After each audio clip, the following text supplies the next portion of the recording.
good afternoon, ladies and gentlemen, and welcome to TYGTAL, the Sea Show by the Seashore. I'm Bo McMichael, be your host tonight, getting ready for action here. We got plenty of time out there in this crazy world. We're just getting ready for pictures. Registration's kicking in for those people tuning in right now. We're going to have a little fun, sit back.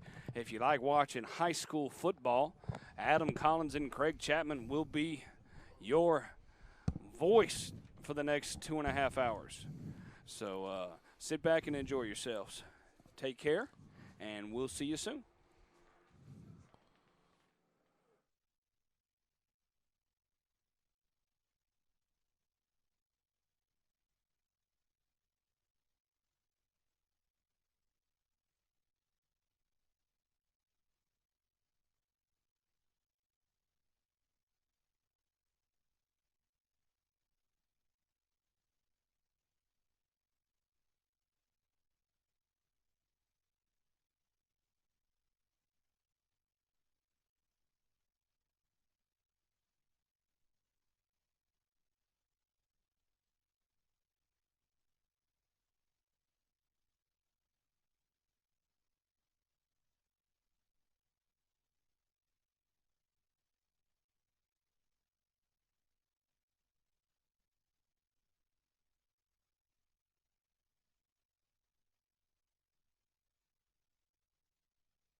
Hey, ladies and gentlemen, and welcome back. Going to get things started here very shortly. Glad to have everybody with us here tonight in Myrtle Beach, South Carolina. I'm Bo McMichael with TYGTAL, the Seashow by the Seashore. Hope everybody enjoys a wonderful night of high school football. We're getting ready to get started there. Coming in by the 5s, maybe 2x2s. It rained a lot, so we're going to probably say that. We'll be right back. Stay with us.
Hey, gentlemen. How's everybody doing tonight? Good. How are you? Hey, it's windy, rainy, and absolutely beautiful here in Myrtle Beach, South Carolina. I almost said Georgia. Give me a check. So I'll mess it up eventually. I got my two co-hosts, Adam Collins and Craig Chapman, here with TYGTAL. Gentlemen, I'm going to let you take it away. I'm going to do a little bit mixing, having a little fun. Everybody sit back and enjoy a great night of football here on the beach, the Seashow. Let's get things started. All right, man. What's up, Coach? How are you? I'm good. Yourself? Wonderful. Well, I mean, I figured the first thing we talk about, obviously, welcome to TYGTAL, the Seashow Exposure Showcase. The first thing I'd like to talk about, we harp on the athletes a lot. Yeah. But one of the things we haven't really touched on as much is what makes every program or team go.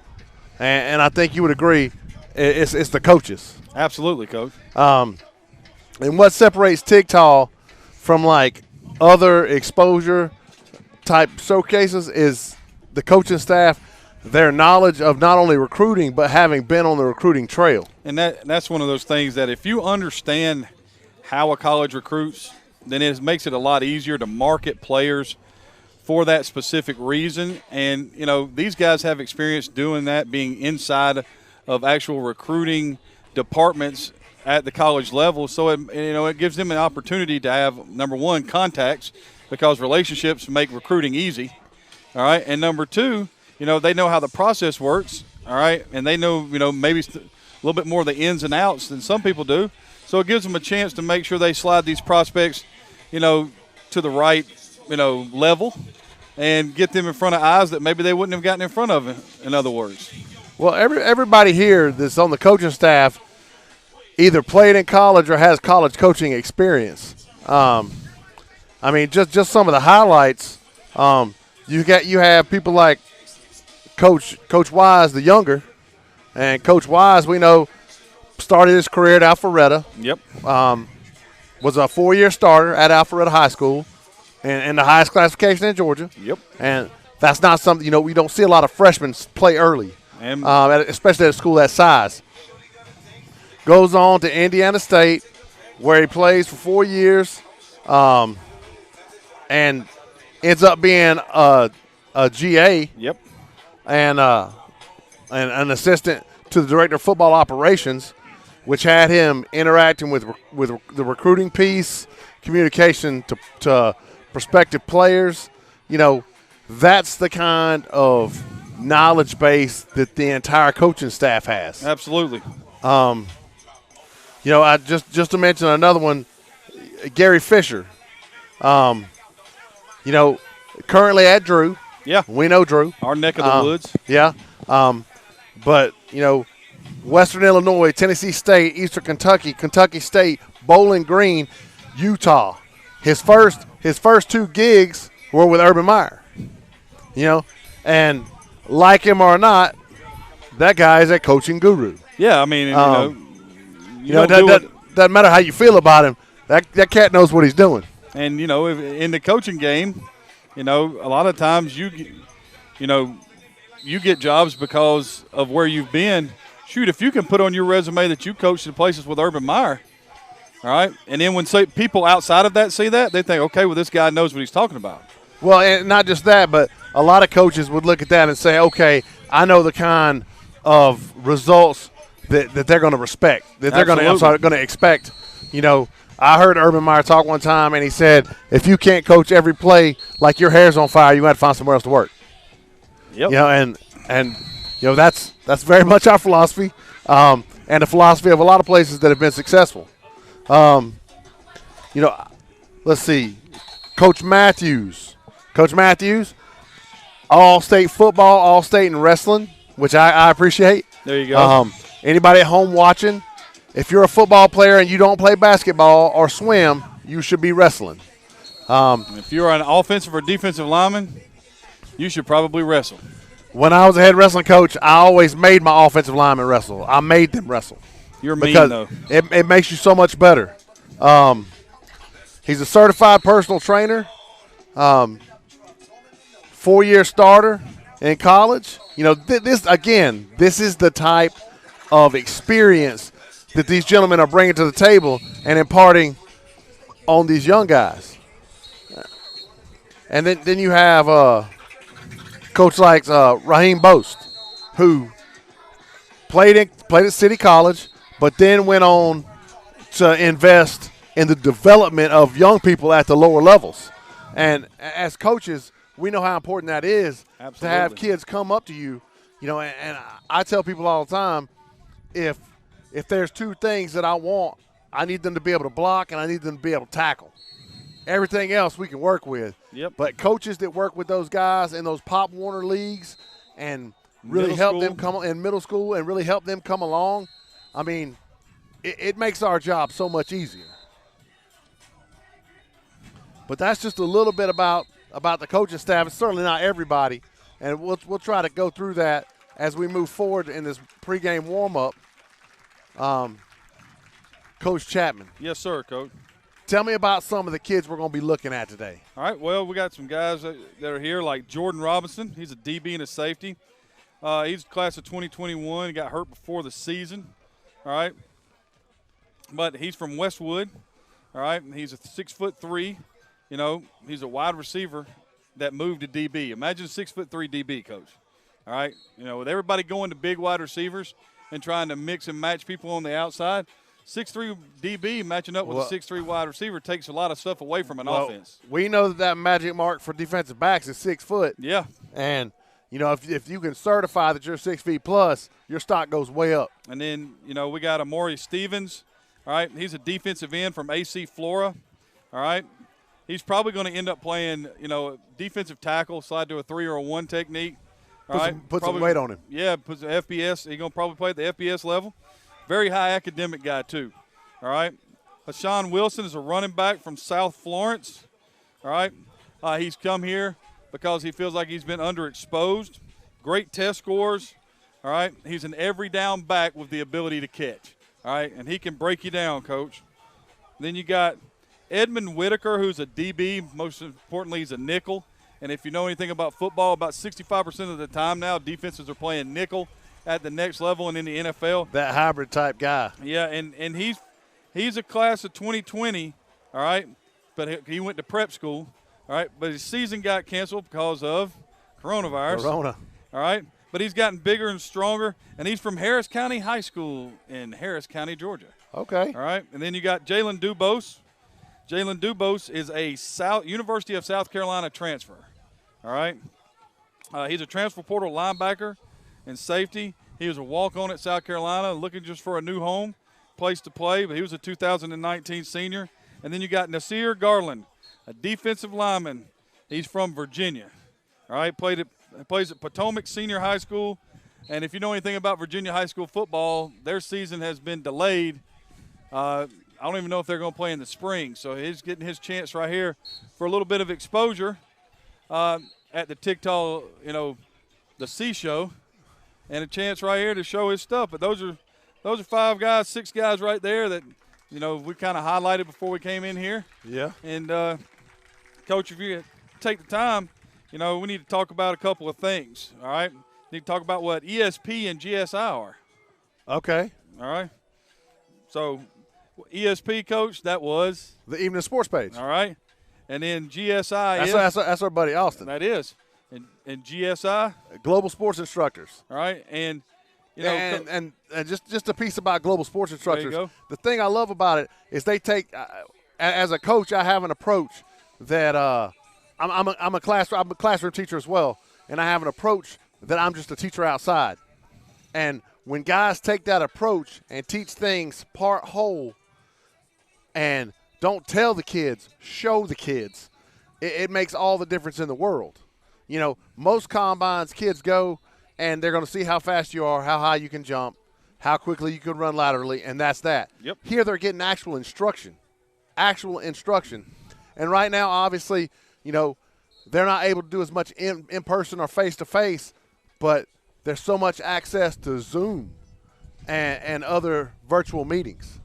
You know, so I just felt like I need to talk about that. And just right now, Coach, with recruiting dead period being pushed back to September the 30th, All right, the stuff that's going on at camps like this is important for these, class of 2021 guys who are in jeopardy of having their season shortened, canceled, or moved to the spring. Yeah, and, we're watching states all over the country try to figure out what they want to do. And now we're starting to see, like I know at home, we're starting to see individual counties make choices. Well, they put it in the hands of the superintendent, so. Well, and, don't get me wrong, it's scary. I mean, I think it can be managed, but it's scary. Well, yeah, Coach, I don't, being at a high school is the mission statement being education first. They're looking to make sure they get through, 36 weeks of school. And, they're having to balance that with the idea of playing athletics. So that's why TYGTAL has done such a good job of making these camps accessible so kids can get the exposure that they may not get in a high school athletic season this year. No doubt. Hey, Bo, that leg needs to go out. It's a little windy. For those of you, I'm kind of hanging on a little bit. I'm hanging on a little bit, just because we're here at the beach, and one of the beautiful things about the beach is the wind. But Gorson took care of that for you, buddy. Yeah, thanks, man. Y'all are hanging on to your bars. It was bended in. That's why you got the good eyes, man. You can spot coyotes, do anything you need to. That's what I do. That's what I do. I mean, it really is. Do we know anything about Our Vision? Were y'all able to find any information about Our Vision? They're another one of our sponsors as well, or did I put y'all Our on? Vision? Our Vision. I've got somebody that's right on top of that. Yeah, and we'll get right back to it. We'll get right back to it. That's why we pay you the big bucks, man. It's not a problem at all. So tell me what's going on right after this. What's going to happen? You want to run through the schedule, Coach Chapman? Yeah, so from, right now they've gotten through the registration, and right now they're doing this dynamic warm-up. And, after this dynamic warm-up, there'll be a quick, 5-minute water break, and then after that, we're going into an individual period. And that individual period is going to be about 30 minutes. And then after that individual period of 30 minutes, we'll have a 15-minute period where you'll have a kind of a one-on-one period, but, it'll be an in space, players playing in space. So running backs and linebackers and corners and receivers, getting the football in space and see who's going to make the tackle. Yeah. All right? Then after that, we're going to run through a series where we have some one-on-ones. That would be linebackers and running backs, cornerbacks and wide receivers, quarterbacks throwing, and offensive and defensive linemen, going after it. Then we'll end it with a 7-on-7 period, and then there'll be closing remarks. And then we're going to go to the beach. All right. Don't forget about our signing today. Yeah. We do have a signing. Yep. Well, we're not going to reveal where he's going because we're not sure yet. So I got an idea, but I wouldn't bet my life on it. All right. Hey, I was looking at the coaches again, and you got Kerry King Brown, DB coach. He played safety at the University of Miami and for the Tampa Bay Buccaneers. Well, we won't hold that against him. I mean, I'd say that's tough enough, right? I agree, Coach. If you can play, first of all, if you can play at the University of Miami, you've got to be pretty good. And then if you're going to play safety in the NFL, that's probably one of the toughest positions to play because you're going to have to drop down in the box, play the run, be able to play, over the top. So if he was playing at the safety, if he was playing for the Bucs, he was having to deal with some offenses in that division. There's no doubt about that. And just again, the coaches. I'm going through my notes, and Ken Connor, 23 years of coaching experience, 22 of those. 20 of those. I'm not really good at math. 20 of those are spent in college. Well, there you go. As coordinators. Dang, Coach. You know what I'm saying? That's that kind of experience. And again, like we talked about earlier, the relationships you build. I mean, I think about the relationships you're able to build as a high school coach. You get to know the recruiters, the guys that, and I will say college coaching is kind of transient. So you watch guys kind of go different places. But you get to see these guys and kind of follow them and get to know them and know what they're looking for. We joke all the time about coaches looking for something, a certain thing. We joke about coaches being like, I don't like his body or, bad body. And a lot of these guys know exactly what it is they're looking for. Absolutely. And I actually appreciate that because, if you're not interested, let me know. Absolutely. Coach, think about it. We got, we're sitting here looking at this, and we broke it down. We had, 53 defensive players here? That sounds right. 73 offensive players here. Well, 53 schools represented as well. Yeah, 53 schools represented. 4 states. 4 states. The school with the most students here is Camden High School. And then They had 12, correct? They had 12, and then you had Myrtle Beach with 8, North Myrtle Beach with 9, and then there was Ridgeview also had 8. So, you're looking at, a diverse group of guys here, and now we're getting ready to go through and look at this individual group work. Got some footwork drills right there. All right, the D-line. Just picking them up and putting them down. Don't step all over my ladder. And we talked about this a little bit, Coach, working on agility right here. And basically what you're going to see in an individual time is agility and technique and change of directions, wouldn't you say? Oh, absolutely. That's one of those things colleges are always looking for. How does he move? Right there you see Mr. Barber. He's out of Virginia, correct? No, Mr. Garland's out of Virginia. Yes. 21. Shamarell Walker right there. Out of Myrtle Beach. Alex McGillicuddy, North Myrtle Beach. I love the last name. I do too. Amore Stevens. That's AC Flora. Look, I can get him a little bend right there. Antonio Gaines from Ridgeview. And then you can see the age range right there. You got class of 2022 right there. 21 right there with Braylon Dixon. So if you're looking at right this, how they're showing about, getting them feet up and putting it down, but dipping that inside hip and that inside shoulder. Well, if you're going to have to engage, but you're going to have to escape as well. Exactly. And then a lot of times, if you see a drill like this, as we're going through this, when a kid may look uncomfortable, he may not ever have done a drill like this at his practice. And that may be why that you come to these, type of exposure camps, so you can get exposed to some new things, some new techniques, some new way of doing things that might help you become a better football player. Yeah, just watching these guys move. That's gonna be key. I always say when I watch kids, I watch them move, and I usually have a pretty good idea about a level of athleticism based on how they move, how they walk, how they run. Mm-hmm. And woo, little back step right there. Man, that's nice footwork. Yeah, it was. And if I try to do that, here you go, Coach. This is all you. All right. Right here, just working on those first 2 steps. That first step's important, but so is that second one. It's about how fast you can get your feet back down. And you see them right there bringing their hands, thumbs up, nice inside punch, going to grab that steering wheel. That's what we call that breastplate right there in your shoulder pads. That's the steering wheel. Because wherever you turn him, that's where that guy's going. And, I mean, you talked about getting the second foot down and all of that stuff. But, I mean, the last part of that was popping them hands up, bam. That was a perfect example of what this place is. You see the coaches there working with him. And at most combines, what you're going to have, or even camps, what you're going to have is they're going to let somebody who can't get it just go. Instead of stopping and taking the time to work with a young man and show him, no, do it like this, and to help him. Most places it's about quantity, not quality. It's about how many kids can you get through there in a certain amount of time so you can get their money. That's not the TYGTAL way. See that power step right there? Yeah. What we call that low over the step, we'd call that diesel. Because that means I'm trying to set the run block. And I like how they're allowing them to take the stance that they may use at their school.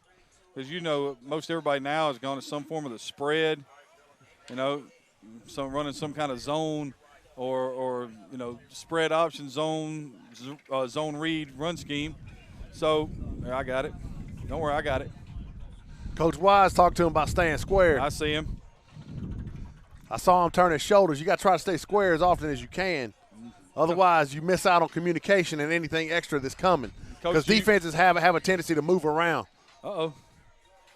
Looks like a running back right there, Coach. That's a nice job. It I don't know is. what would you call that drill, Coach? That's just, I mean, first of all, you're working on footwork, changing directions, all right? It's start and stop, all right? So, you know, you're getting one cut, but they're also working on keeping the ball protected. That's key, man, ball security. But see how it's changing directions in a short space. And see, I think he got the ball out right there. Well, that's one of those things when the running back's cramming the hole like that. Exactly. You know, you got to be able to work in a crowd, or you can't run the ball. You know, and everything right now, you see him protect the ball right there, Coach. There's some nice feet right there. Yeah. Good balance. He thought about it as he got closer. Things got to be high and tight. Yes, sir. And that's the thing right there. You can't let the drill take away from the ball security. They're running through the running backs right there at the top of the screen, yes, up in the right-hand corner. You see all the different schools the kids are from. Tell you now, we got some guys with some good-looking feet right here, keeping the shoulders down, staying in good balance. And I mean, it's no different from anything else, Coach. It's going to take them a while right here if they haven't done all these things to get it to where they feel comfortable enough to do the drill and show their natural explosion and speed. You know, because right now they're thinking through this thing. They're not just moving through this thing. Right there, Coach Williams and Coach Ashcraft. We talked about both of them earlier. I'm telling you right now, Coach, that backdrop right there will make you want to move here and coach here. No doubt, my friend.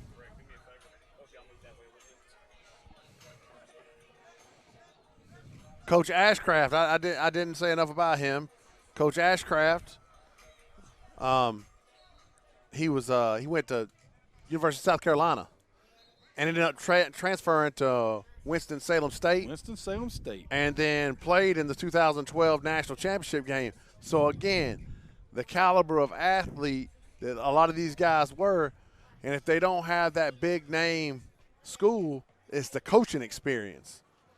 Because, you know, that's to me, that's paramount, that experience. All right, so now I'll get a look right here.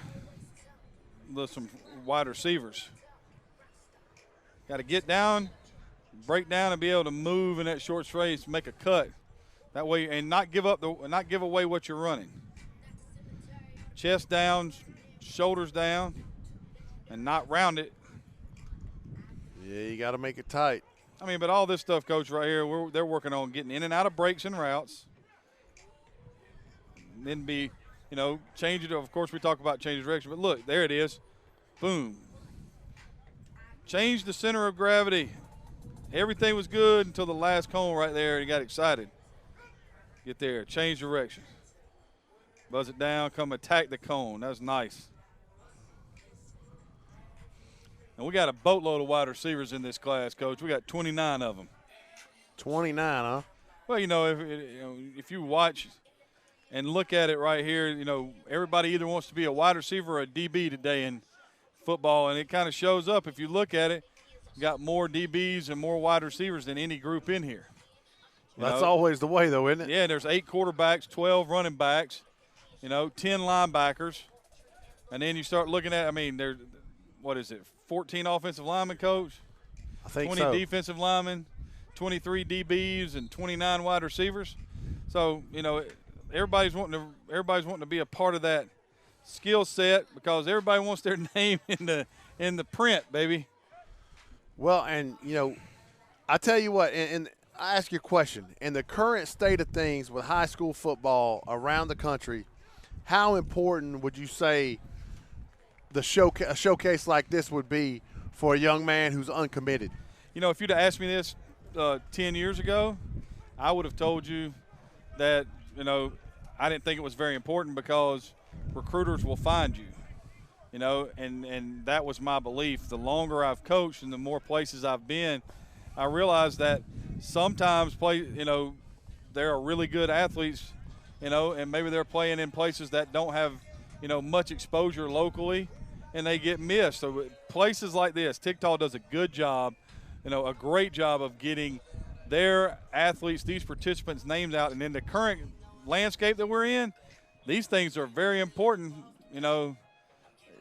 to the futures of some of these class of 2021s and maybe even 2022. Yeah, I mean, we have no idea how long this stuff's going to go on.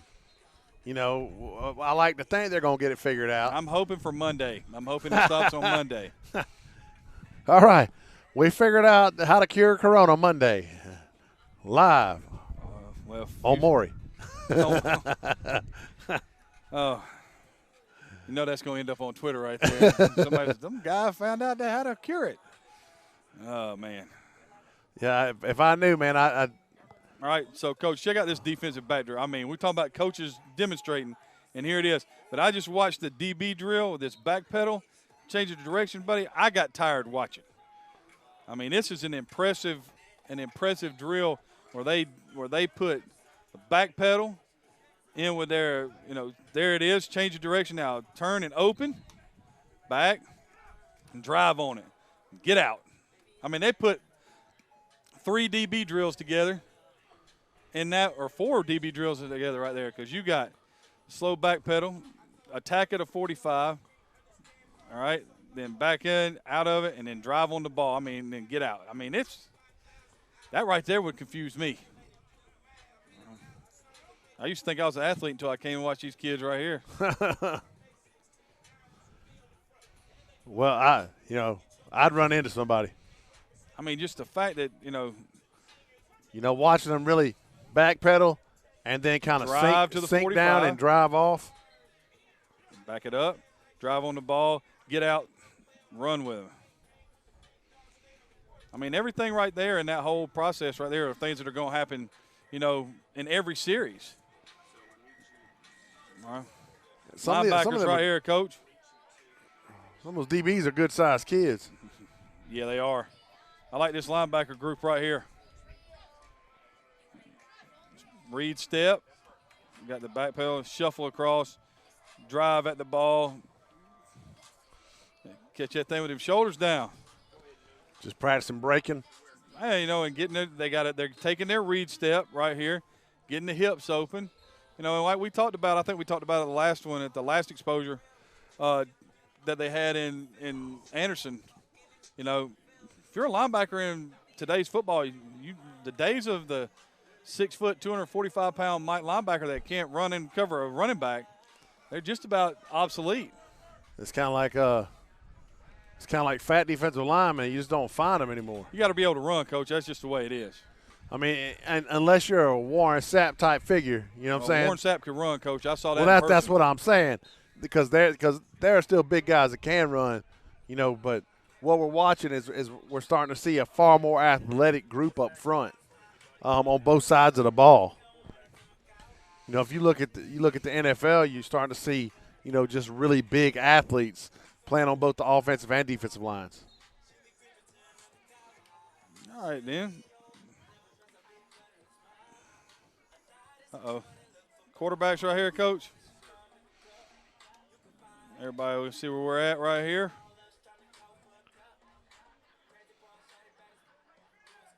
Just working on fundamentals of getting the football out of their hand from snap, drop, and release. And this is right here, Coach. It's just straight fundamentals. We'll talk about that drop. Well, you're wanting to get – everybody teaches it a different way, all right?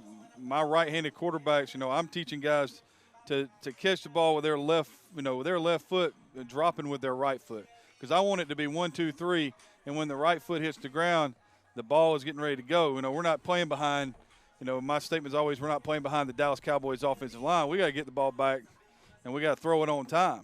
And that looks like what they're doing right here, just getting a rhythm throw.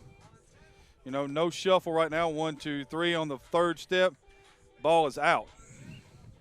And if you look at it right here, that's a rhythm. All right, and then make an accurate throw. Keep your body in line with the target. It's an accurate throw. And make sure that it all works out, taking it straight to the target. And that's what you're looking at. These are uncontested throws, where you're just working on making sure you're hitting the guy in the chest. And and if you can do that, everybody talks about, well, you're never going to do that in the game. No, you're not. But if you can't do it with nobody there, how you going to do it in the game? I'm just saying. You gotta walk before you run, right? And, I mean, you go through everything. Like right now, you want to watch and make sure these guys aren't falling out of the throw. Like right there, nice and smooth, right to the target. And it's, everybody right now is getting loaded up on that back leg. You got to get through that. You got to get through that, punch the target out with your chest, and finish the throw. I mean, you don't want to leave it on the backside, and you don't want to fall away from it. Mm-hmm.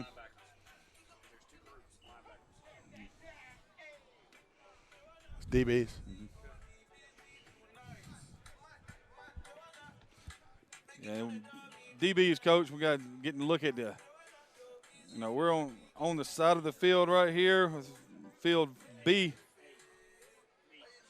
You look at this. We're talking about it. It's just, how quick can you move your feet? And then get back out and then come get it. Watching him flip his hips like yeah. that. And I like doing this stuff because, like I say it every time, but I come up with drills. Like you can bet when we get back on Monday and we put the helmets on Monday afternoon, we're doing that DB drill that we just saw. Our DBs ain't going to be happy about it, but we're doing it. They're getting instruction, and it's rapid fire, and there's not a single person over here standing here not doing anything. It's move, move, move. Don't turn your back. Just really get. Woo! Now, why'd he turn around? Maybe something they're teaching him in the drill, Coach. That's all I can tell you. I've seen people turn their back when they're doing, what we call a center field cut. Most of the time you don't really turn your back, but if you're driving on the ball in front of you and you're deeper than the deepest, there's not really much they can do to you. Yeah, everybody's turning out. Okay. So it's obviously, all right, we're back in the middle of the, field B quarterbacks. I watched them they've been doing, shuffle drill footwork, Coach. It's like I thought we were going to get some ladders. Oh, yeah, we're going to get step over drill. Step up. What are they simulating right here? It's movement in the pocket, Coach. It's just making sure that your feet get off the ground. All right, but you don't want big, long steps. I tell my guys all the time, be able to pick your feet up and put them right back down. The bigger steps that you take in the pocket, the easier it is. Somebody steps on you, somebody gets a hand on your foot, and you go to the ground. You want to move short, controlled steps. But, you're over-exaggerating everything in this, so you want that foot to get up over that cone. All right? But you'd really like them to keep their head up so it simulates when you're stepping up or shuffling or moving in the pocket that your eyes are downfield. Yeah, looking at your feet's not going to be real effective. No, it's going to get your head knocked off. But, as we talked about at Arby's today, you might get hit with a throat punch. Yeah. But, when you're looking at this right here, it's just movement. And a lot of this has to do with playing quarterback has to do with playing in rhythm. All right, you saw the rhythm throw on the other side where it was 1, 2, 3 throw, rhythm and timing. Quarterback is all about rhythm, movement, and timing. The more comfortable you feel doing it, the easier it is to play. All right? And the more reps that you get doing things like this, this linebackers, Coach.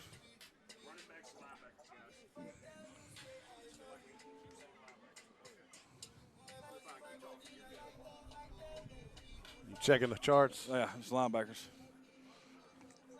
Some big linebackers. That dude right there is a huge linebacker. See that? I like that. Fight off the block. All right. Give me a little shuck. Fight down the cut. This is great right here. That is a gigantic linebacker, Coach. Yeah, I'm pretty is that sure. Amarian? It is. Woo, son, I got to tell you. I feel Good use so of his bad hands for right whoever's there. lead blocking him. Good use of his hands. He's a Yeah. big cat. And he moves well laterally. And when you move that well laterally, somebody is definitely going to take a look at you. Hands off and go. Inside hip. If you're going to tackle on the inside hip, you got to do that Seahawk tackling. Throw and roll. It's a good way to stay safe. And keep your head out of the tackle, Coach. We hadn't talked about that, in a long time, but that's one of those things that – Well, it's become kind of standard operating Yes, it procedure has, for and most people. But once upon a time, you were just stick your face on that guy. shoot your head across, put it on the football. Then the corner coming in from the outside was shooting his head across and putting it on your ear. Yeah. And you end up with guys being out, and that's what we're worried about. We're more worried about safety than anything else. Absolutely. You Friendly have fryer, buddy. everybody in America is having the wrong 3 guys go down away from just being mediocre. Mm-hmm. You know what I'm saying? If we have someone go down, I don't know if mediocre is the word, Coach. Just okra. Yeah, okra. All right.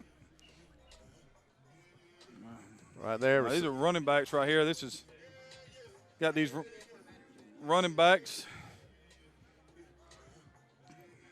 Working on a flat to a wheel there. Absolutely.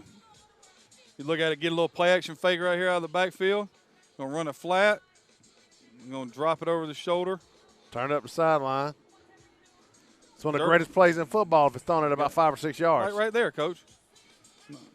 Everybody wants to throw it way down the field, but So right there is where it's going to make money for you. So you got the running backs down there. Ooh. It's one of those things about things like this. Those are running backs, Coach. I was trying. I didn't want to bother you. I knew you were working. Nice adjustment to the football right there. All right. My favorite thing I've seen at one of these camps, though, is the running backs catching the Frisbees. That's a cool thing. I mean, we get a lot of cool ideas here. they're in there, they're down there kind of close to where those linebackers at. If they go the wrong way in this drill, we're going to see a collision. It'll be the first collision we've had outside of Utah in the United States. As Utah played their first high school football games Thursday and Friday of this week. I did not know that. Yes, they were on TV. I did watch. NFHS or whatever that thing was, streamed it. I would have watched it. I didn't know. It was on 7:30 or whatever it was, 9:30 our time. It was great.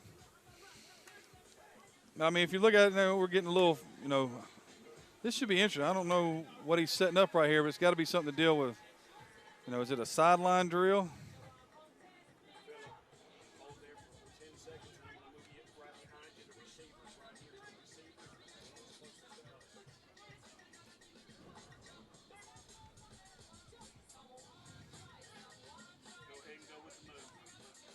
All right. See the running backs.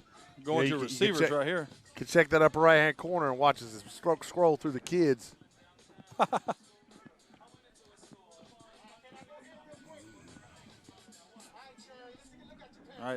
right, there it is. Setting up, getting a route, coming off the inside hip of the defender right here. Boom. Just another thing, we talk about it all the time, Coach.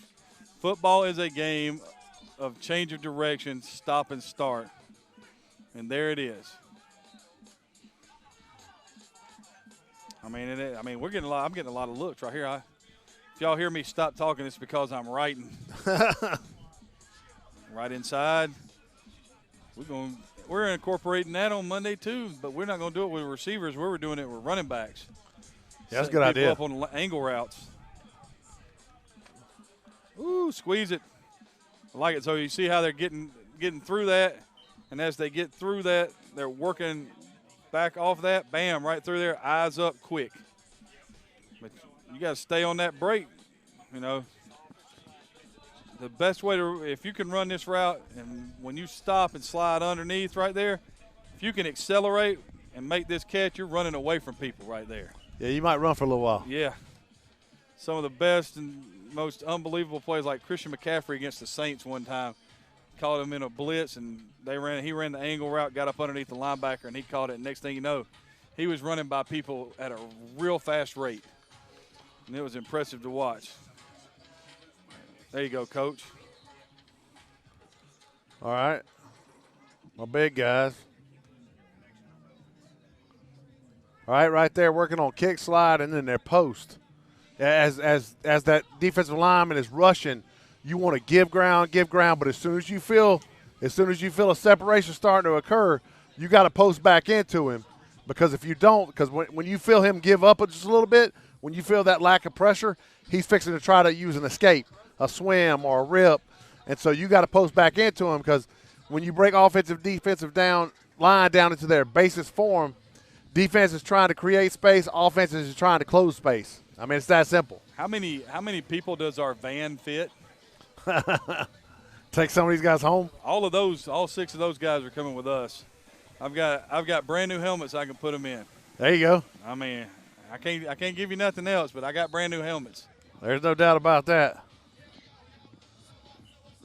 So we got some defensive line, right? What you call this right here, Coach? This is what I would just call a 6-point explosion. Exactly. Learning to go to your belly. You know, and I like the idea of the pads, because my guys cry sometimes about having to go to their bellies. But the pads right there to catch them is kind of a nice thing to do. I'm sure nobody wants to be laying on the turf, especially if it would have been 100 degrees. But right now we're sitting pretty.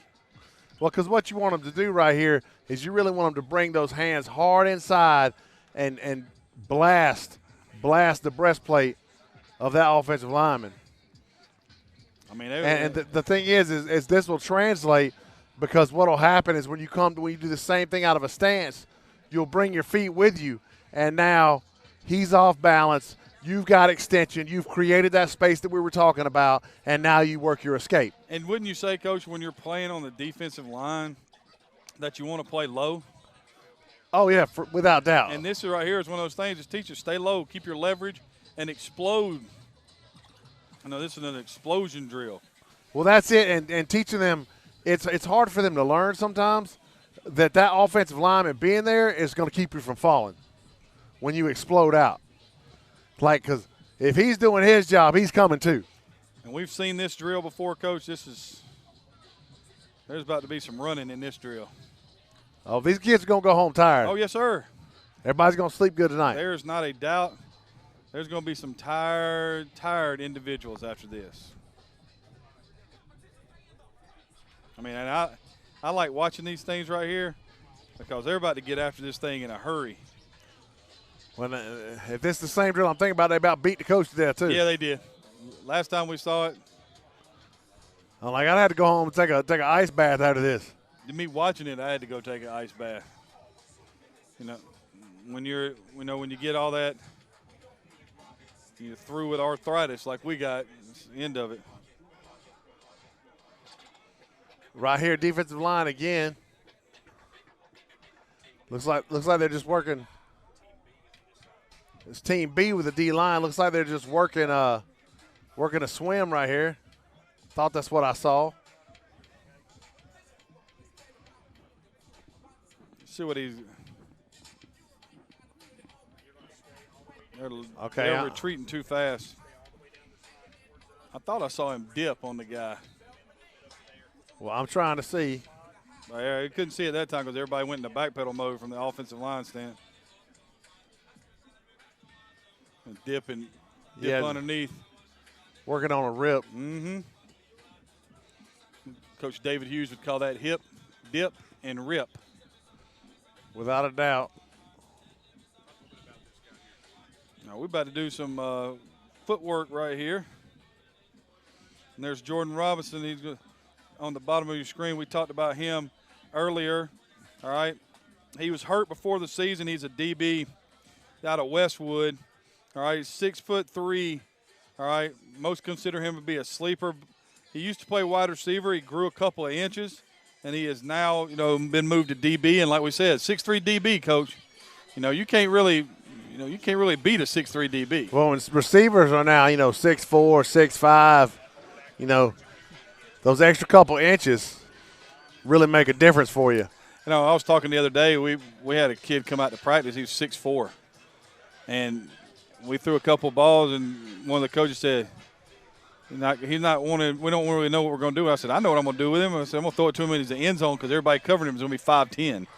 All right. And then right here you got Amari Stevens right here. We talked about him from AC Flora. He's a defensive end, FBS guy, probably going to play defensive tackle or nose guard on the next level. Plus, he's very high academic, Coach. So he's class of 2021, and, he's a guy that's going to be, grow into a 3 or a 1 technique, and it's going to be one of those things where, he's going to be already academically qualified, so it's an easy choice. That's the big thing, is having a guy that's ready to go academically. All right, and then you got Hashawn Wilson, running back, and Mr. Wilson, don't make any jokes, is from South Florence High School, okay? He has the ability to be an every down back. He can catch it, run it, block, do all of those things, all right? Very fast. Also another guy with high academics. Feels like he's been, he hadn't had enough exposure, and that when he gets that exposure, he's going to blow up, all right? Still working on these DBs, looking on turn and follow. It's almost like a mirror. Really staying tight. Yeah, I think we saw this drill last time. Uh-oh, we got garbage cans on the field. Cut. Get skinny in the hole. I like that. That's nice. All right, now you got Edmund Whitaker right here. We talked about Edmund. He's from Harris County, Georgia. All right. He was going to Champion Prep School, but his, got canceled. And so he's gotten bigger. He's gotten stronger. And he plays nickel, which is a sought-after position right now because of all the spread offenses that he'll see. All right. Nice hands right there. Yeah, nice grab.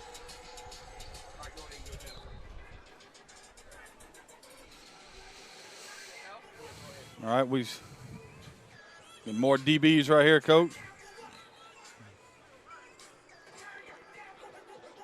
Staying on top.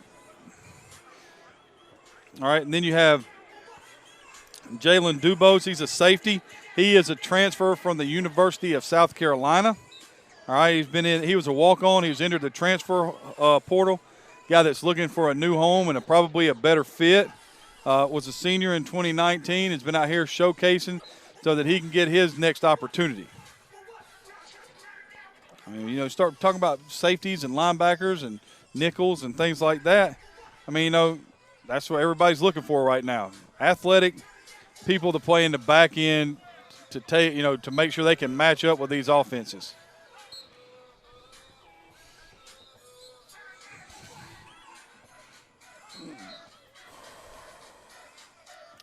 Let's go on the injured list now. I just broke my back.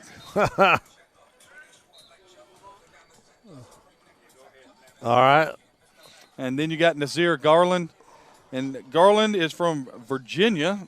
He plays at Potomac Senior in Virginia. He is a defensive lineman, very high academics, and he is here showcasing his abilities because, as we know, Virginia high school football has been delayed or canceled or something. Potomac like the river? I think so, Coach. I believe that would be correct. I like it up there. Beautiful place. All right. It sounds like guys are going to competition. Probably going to get some water first, wouldn't you think, Coach? I would think so. All right. We're going to competition. We're going to have some wide open drills right here. All right, so here we go. This ought to be fun. They're going to put you in the competition. It's going to be a wide open space thing. They're going to try to make it where, see what happens. Catch the football, and can you make a tackle? Here we go. We got competition. What's this drill? I mean, I guess they're getting that thing, that step releases. That's what this is. Releases off the line, explosion. I got news for you. If you can master those things right there, and you can match it up with your route tree with that kind of release, and set up a corner one way to run a route another, you become a much more dynamic offense because your release dictates whether you're open or not, and it's a fun thing to do. You see the graphic up there in the bottom left-hand corner. 4 states represented, 53 high schools, 125 high school athletes here. You know, TYGTAL's really doing these kids a favor, getting them a chance to be seen in this time that's so uncertain. Because, I mean, that's what I would call it right now because we don't know what's going to happen. I got news for you, buddy. This quarterback's doing this sprint left. You know, I have had the joy of doing that in Georgia Southern when it was about 700 degrees hotter than the sun. And just running that right there, you either figure it out real quick, and if you don't, then you're going to get to keep doing it. You got to get the shoulders turned and get down here. So now I think they're trying to get everybody set up for these competition drills. Look at these receivers mirroring the corners and all that stuff. Good job right there, you know, using his hands. All right, so check it out down here, Coach. We got a little what we would call chicken run right here. You got to score, but they got you in a box right here. It's almost like next level 2020 angle tackling. You got to be able to call behind him. You got to be able to make somebody miss. You know what I'm saying? I mean, attack the guy, but have something there. Give me some shake. You need some juice. All right, so now we got a little mirror drill with the receivers. Uh-oh. That's a nice move. Nice release, but it wasn't bad by the corner. But I mean, I know he got beat inside, but he was right there on the hip. Yeah, that's really nice. Thing I like about it right here is they're not grabbing. No, they're rubbing, but rubbing's racing, you know? Yeah, but I mean, they're not. This is not something like we've seen. Here we go. Yeah. Oops. He eliminated the receiver. He didn't really grab him. Yeah. And in high school football, that's not always going to get called. No, but it won't, because if the ball's not in the air, it's just, you can do away with a route. It's not bad. That's a nice job right there, staying on top of that guy, not letting him stack on him. Woo! See that step to the end? Yeah. Coach. He left him right there. That's nice. That's really nice. Got in on him quick there. Yeah. Didn't take the bait. Better move back over here closer to you before a bow breaks my spine again.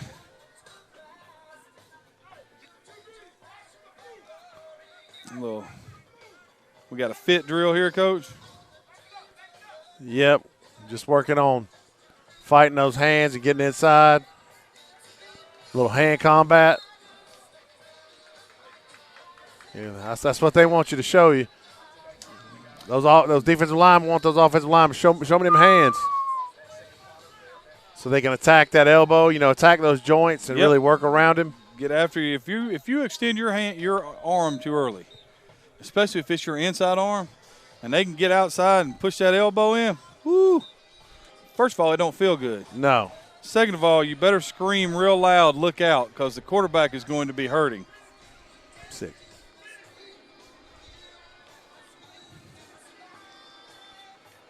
Right here to my big guys again. Right there, working hard, and then, trying to, a lot of times that guy's rushing hard outside, and you just got to trust in your kick slide that you're going to meet him at the pass. Ooh! You're going to head him off at the pass. Man, that dude just threw some nasty juice out there, Coach. There's some shoestrings and an ankle on the ground. Yeah, it helps when the guys have a little shake. That's a nice job right there, staying inside out by the linebacker. All right, here we go.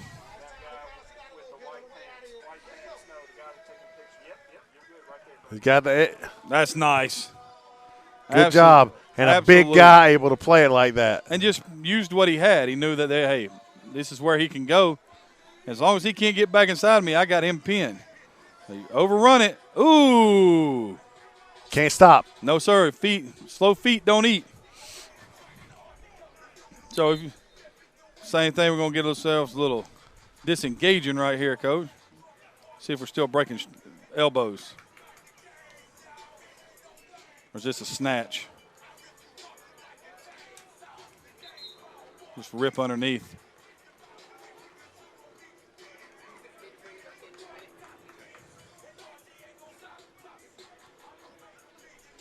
All right. They're moving some cones around.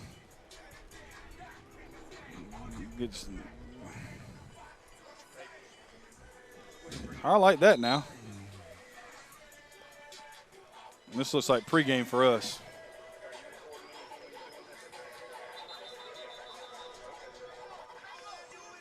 But then again, Coach, there's an example again right there of one-on-one coaching. Right, not just letting him go through the motions, but showing him what it is he needs to do. That's the difference, instruction. Stay inside.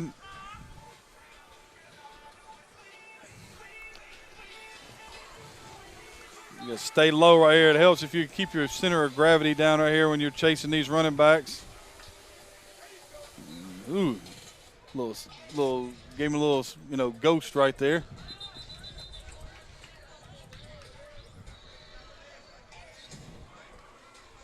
Yeah, overran it. Yeah, especially if you're a big guy, you better play tight on the inside hip. Use all the part of the field. He overran it too. But that guy slipped. He got lucky because the guy slipped. And it was a bad toss. Coach got fired for that one.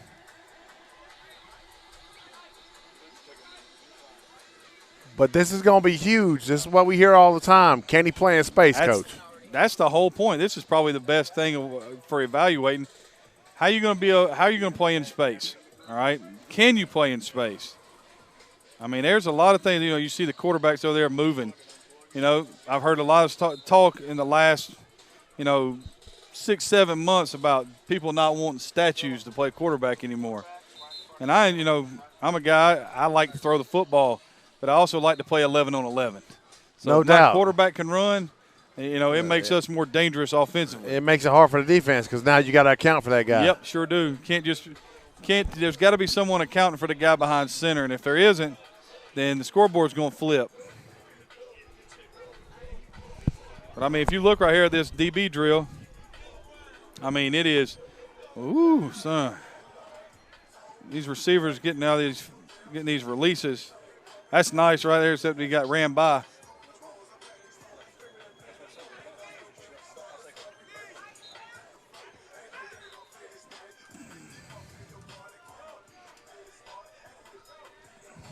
All right. Hey, man down, next man up. That's the routine, right, man? Craig Chapman, that's what the deal is, right? Yeah. All right, next man down. Here we go. We're going to lose Adam Collins here for just a second. He's getting his second wind here. A lot of heat, a lot of humidity.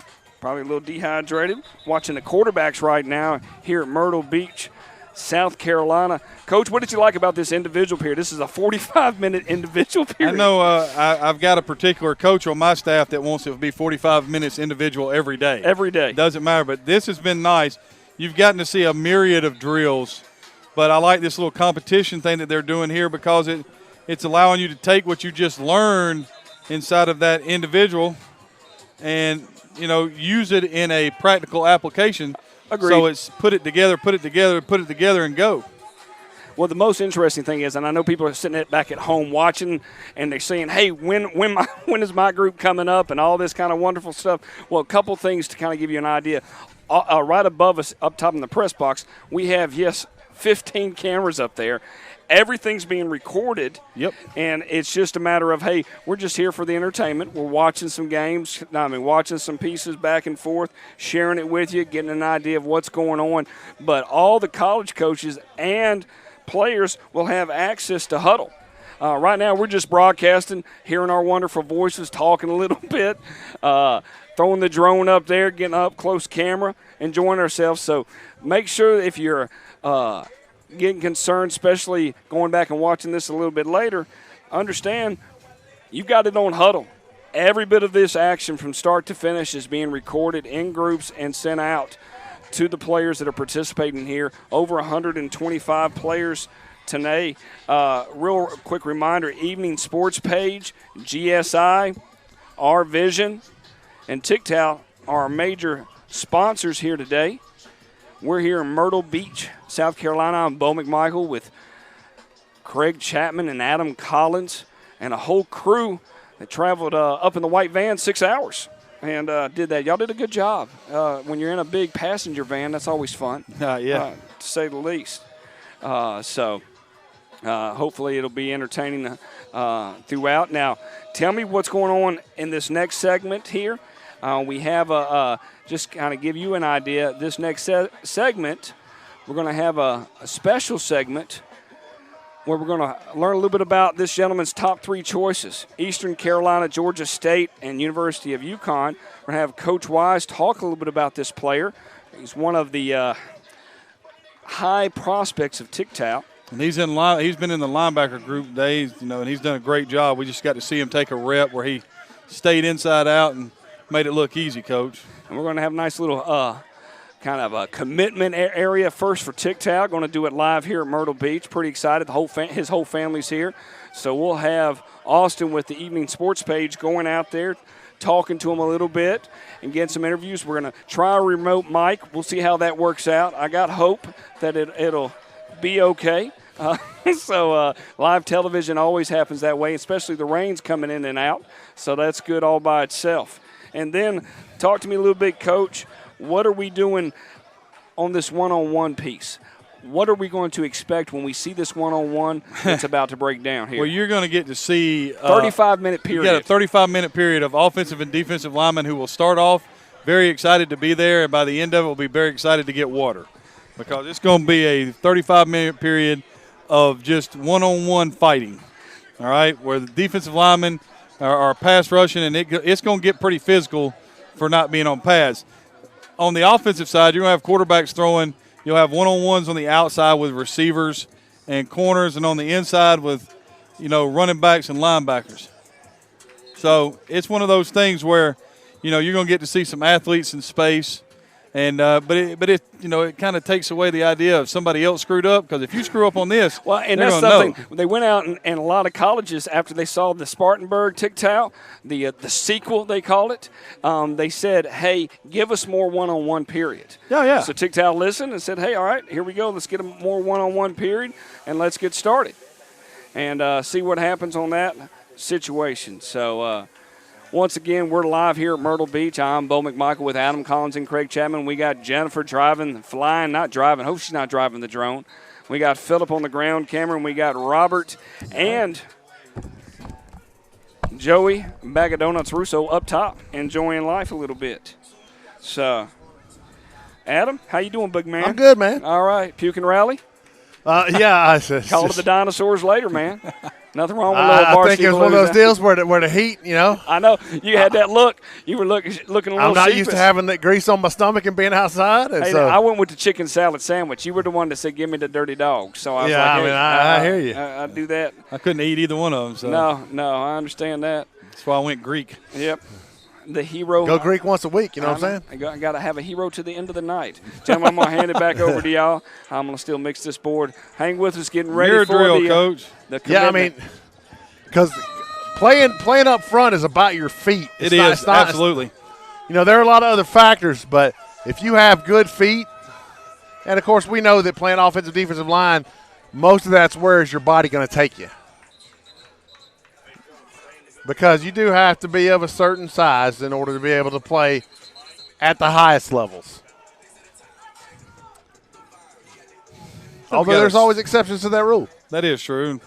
I think we're going to get a special announcement here, Coach, coming up. Okay.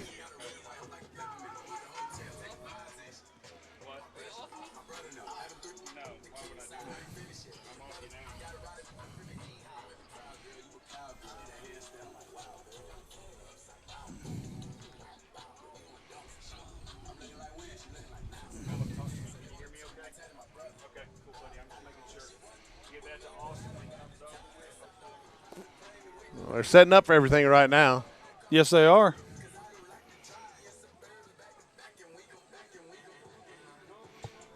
After this announcement and this water break, we will be sliding into the one-on-ones, Coach. And we were just talking about it. So after we get finished with our announcement, then. So Mario Hammond signing, his choices right now is top 3, East Carolina, Georgia State, and Connecticut. All really good schools. And all over the place, too, Coach. Think about it. You got East Carolina, which is in North Carolina. You got Georgia State, which is, of course, in Atlanta. And then you got UConn. Well, and I think that's what TYGTAL offers is that nationwide exposure. You know, where you're going to get attention from everywhere.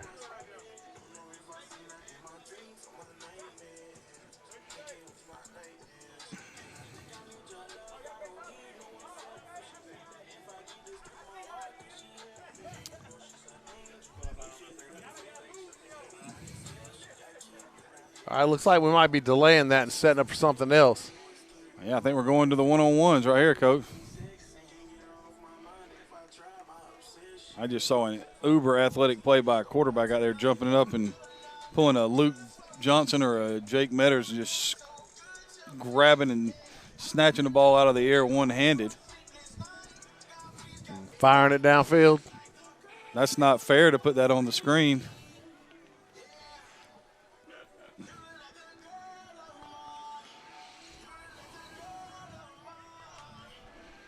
All right, well, we're glad everybody's joining us here in Myrtle Beach. You know, it's beautiful. Yes, it is. Here at Myrtle Beach High School. Myrtle Beach High School. I mean, how many state championships have they won, Coach? I think it's 9. 9 state championships. The most recent, I think, was 2018. 9 state championships. I mean, I think you got a little something going on right there. Yes, I would say so. 9 since 1980. 9 since 1980. For those of you at home listening and happen to be Georgia fans, you know 1980 because that's a long time ago, Coach. I'm not going to say anything else. I'll get in trouble. I'm kidding. I kid. You know, I have a great deal of respect for all the programs nationwide that are able to put together football, and especially the people that are still, you know, whether they've chosen to yield for safety reasons or they're still trying to figure it out. You know, there's a lot to be said for those guys. Well, anybody that plays football, Coach, that's just, you know, that's a different kind of thing right there. When you're playing football, that's a it's a full-time job while you go to Coach, school. And it is a get after it all the time.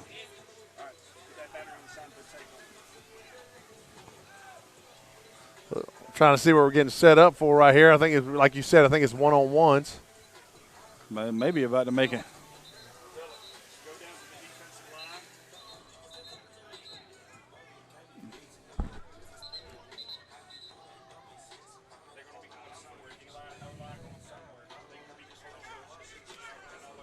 I'm always looking for where the big boys are going. I think they're going down here, Coach, to our right.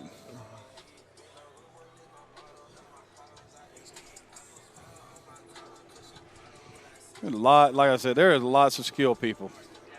It's always like that. I've never had a team where I had a bunch of linemen and very few skill guys. No, that's never going to happen because nobody wants to play offensive line unless they just have to. Well, you know, that's the thing is the average size of people. That's right. Dictates that most people are skilled.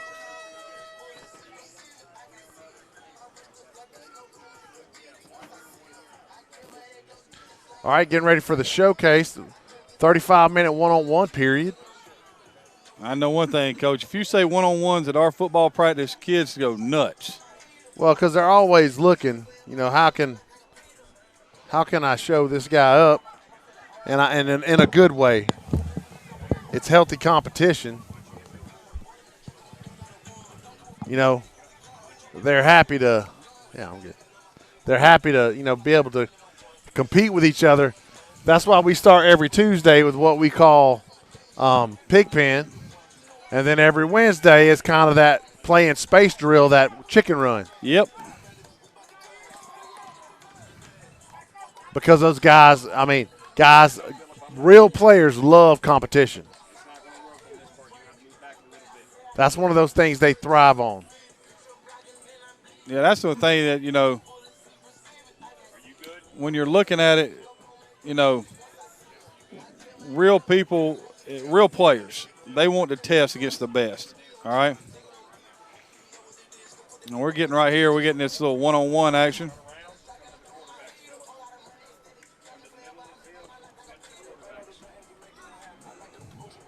Nicely done.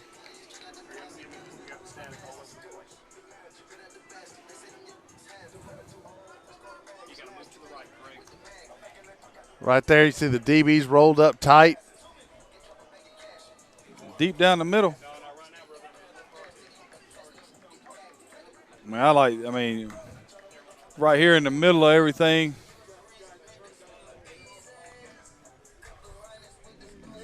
Throwing it, dropping it off right there.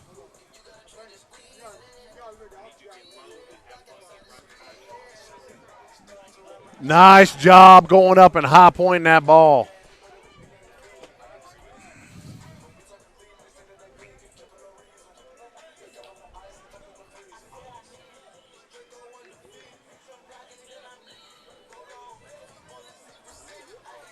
Okay, I think I might have been looking at something nobody else could see. That's my bad. Don't worry about it, Coach. Nobody knows that you weren't watching the monitor. I get so easily Here we distracted. go. There you go. Oh, nice job. Staying inside, barring him up. You know, go ahead and bar him up because the thing is that's holding, but nobody's ever going to call that. Pop might. Nah, not even this. Not even Pop would call that holding. But good job. He's repositioning his hands. His feet are still going. Great job right there. That was just domination right there. You know, right there, I'd like to see a thumb in the armpit right there, but nice move by the defensive lineman coming back on a spin inside. I would have come to the ribs for that one. Ooh. Yeah. You can't duck. You can't duck down. You got to head back. Right. You got to play with your chest up.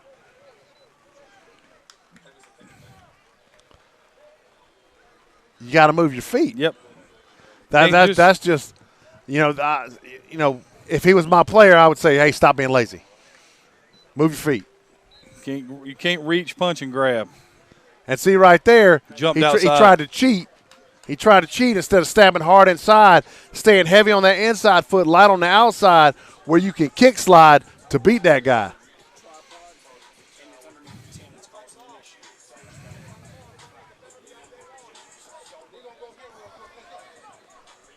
All right, waiting on the next set. Ooh, outside rusher. Yeah, you can't turn, big man. Okay, right there, what they were working on earlier where he's kick sliding, and it's crazy because you're not next to him. You won't touch him for the first 3, maybe 4 yards, but you're going to be to where he's going. Just let him come to you. My coach used to tell me you got to play it like Cowboys and Indians and cut them off at the pass.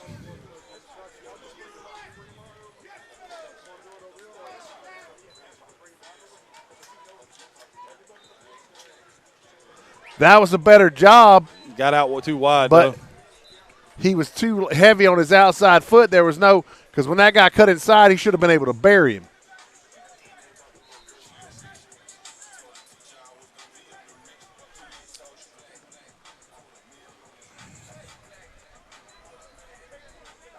Right there. Ooh, got to get off the field, man. Scary when they start running the out route into that many people. That was good D. He stuck on him, though. Rolled up tight on him, making those receivers work a release. These linebackers and running backs. Oh, receiver. Nice D right there. I have no idea what route that running back just ran. It was kind of a chair route that he ran inside. See the angle route right there with nice hands. And I love the camaraderie and the spirit here. You know, I watched both those guys. There was a collision, and they went out of bounds. Oh, my goodness. That would have been a touchdown with a good throw. Yeah, he created separation rather quickly. But my point was, as both those guys go out of bounds, it got a little bit rough, and they pop up and fist bump and run back to the drill. You know, that's what I love about this place. There's some holding right there on that. Yeah. There was some definite holding right there. Yes. Sometimes you got to cheat a little bit.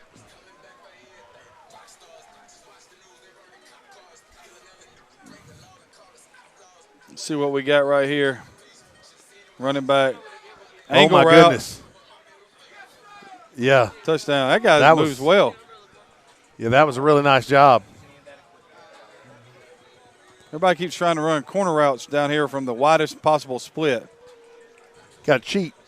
Scoot in a little bit. Yep. Angle route right there back inside. Had him beat, but the route took a long time. All right, so see what we got down here. Straight comeback route. Nice throw. That was a nice throw. Threw it right to the sideline, kept it outside. So.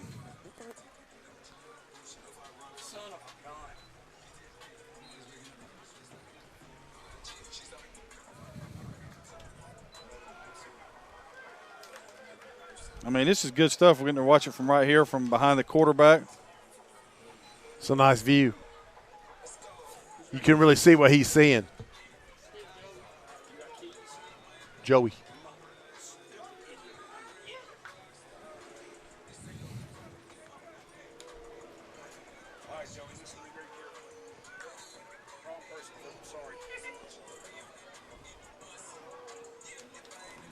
I see what they're doing. They're running looks like a breaking inside. Here goes your offensive line again, Coach. All right, let's do it. Okay, better job that time. He's moving his feet better. Right here, he should stab hard inside, but it's like he's bouncing his feet instead of kick sliding. Tried to look like he kind of chopped his feet right there. Yeah, I mean, you're not buzzing your feet. You got to kick.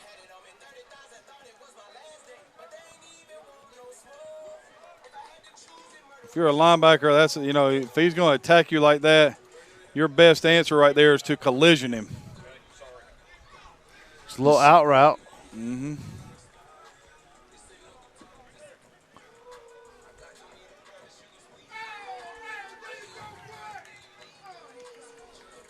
Ooh, nasty release right there. Drop the corner route in there on him. The DB played to the receiver on that one. He sure did. Ooh.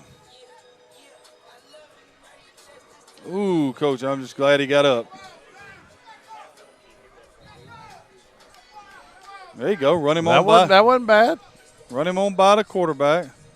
Because the thing is, if he's rushing and you just keep him going, it's not a big deal. Step up right there. Oh! Okay. He created separation with that jab. Instead of staying kind of tight to his body, he's too high. Dig route right there. Put it out in front of him, let him run. Turning back and trying to catch the ball while you're going the other direction is tough. Plus, it allows the DB to come on in there and pick that ball and go the other way. Yeah. Put it out there. Right now, you don't have a linebacker underneath you to worry about it. No. Underneath, there was that move from individual, Coach. Yeah. Application of what you learned. That's always nice to see. And that so happens on the beach so many times. It's raining. And the kid's defensive lineman's doing a great job of stabbing inside and then coming around. You know, that's the problem for offensive linemen is the athleticism of the D-line. Did he slip? Well, the turf's a little wet at this point. Okay. Just straight speed rush. Did a good job of using that inside hand right there.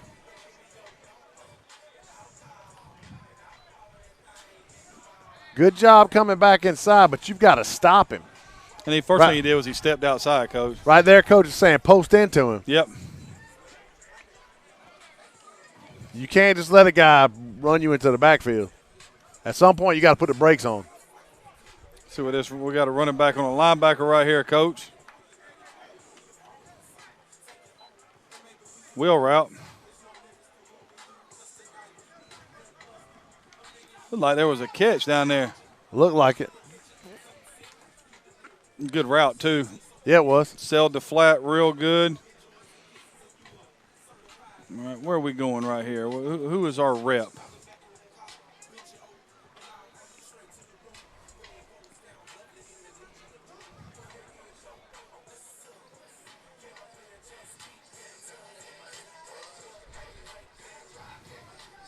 He's offensive defensive line getting a workout, buddy. Again, he can't turn his shoulders. If you're going to turn, you got to get both hands on him and run him.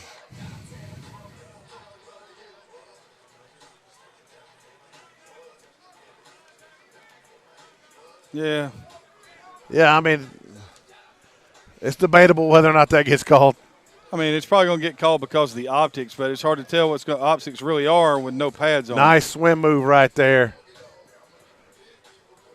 Again, you know, I love to see these guys attack that armpit and then the opposite rib and kind of move their feet and circle back. Much better job there. That guy, he just got ran to the – he got some popcorn. Got us a nice little, you know, 4 angles right here.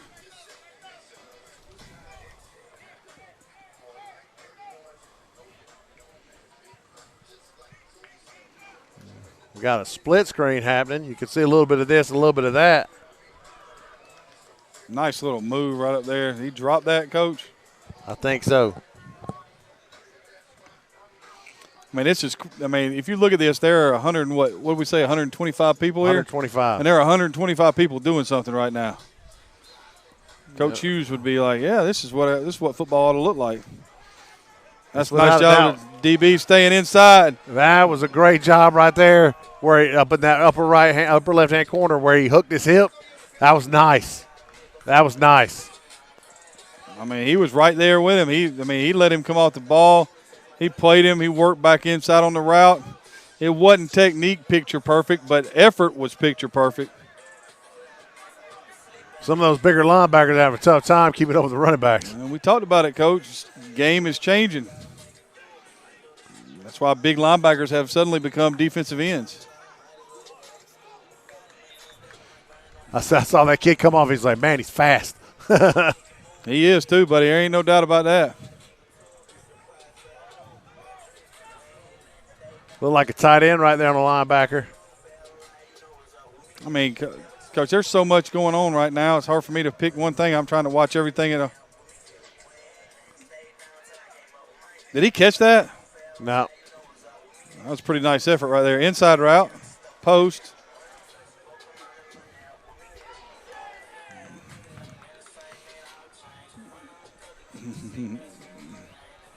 Still having a tough time on the edge. It's a hard spot to play in. Yeah.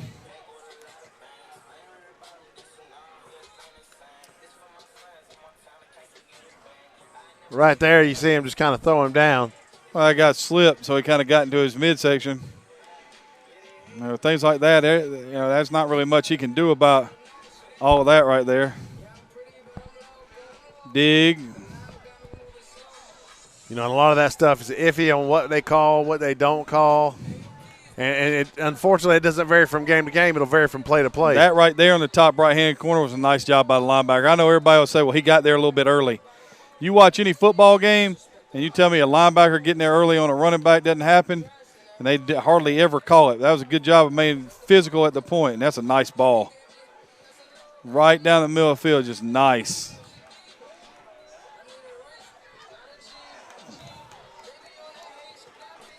I love it. You watch the guys getting fired up around each other. Yeah, now they've been out here long enough where that mutual clap and pat on the back are now becoming more competitive.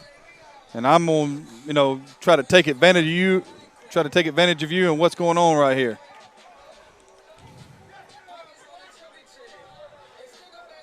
That was a good ball. Wheel route.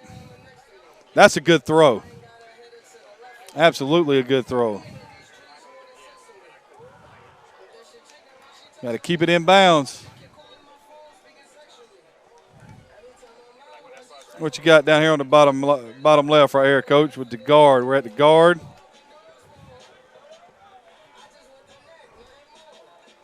Just straight bull rush. Again, you got to be able to pull on the brakes at some point.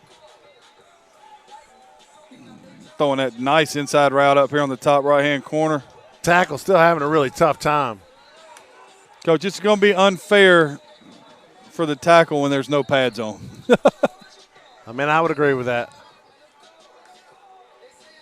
See, he's so heavy outside trying to jump outside that there's no inside left for him. He's got no weight on the inside foot, and so As soon as the guy cuts back the inside, he's done. Well, wouldn't you think if you were watching this, wouldn't you want to see them be more cognizant of technique? So instead of trying to guess, just trust what you've been taught. Stab. Well, that's it. And what they think is okay, if I turn my shoulders, I'll be able to get to him faster. But now you're beat, you're out of position. Whereas if you're kicking, you end up in the right spot if it's done properly. Nice play in the top right-hand corner, running with the running back, breaking it up. So, we've been going out. Ooh, somebody fell down, Coach. There's broken ankles at the top of the screen.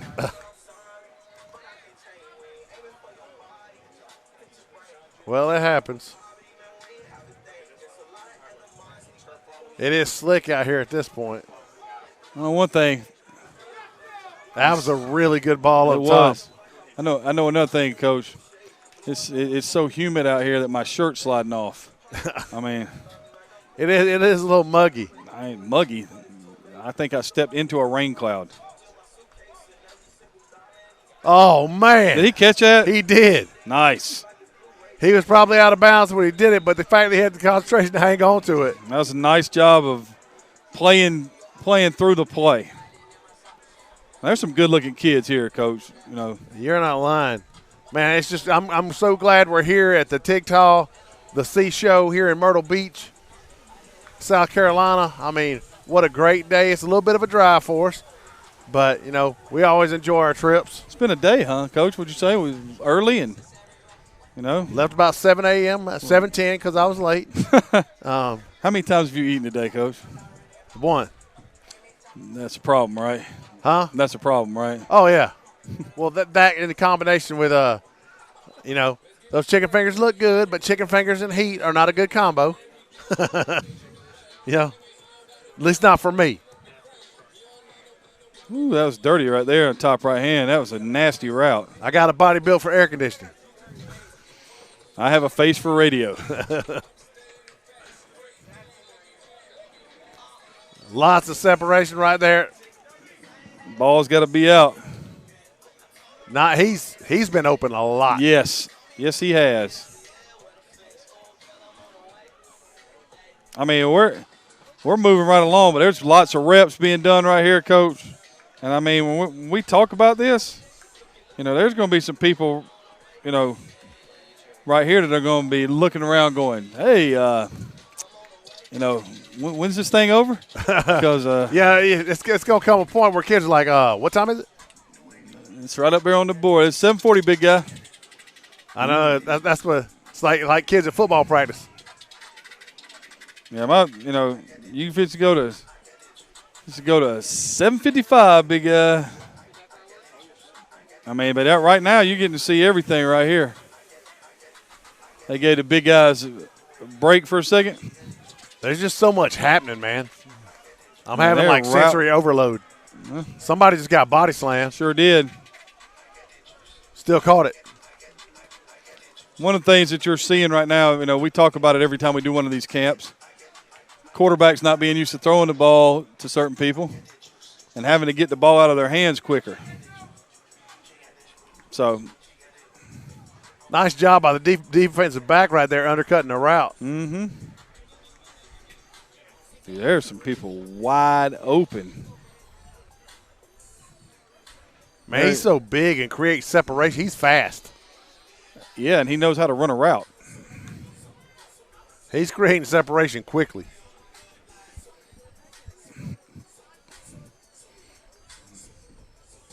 Middle of the field is wide open down here. There are people just.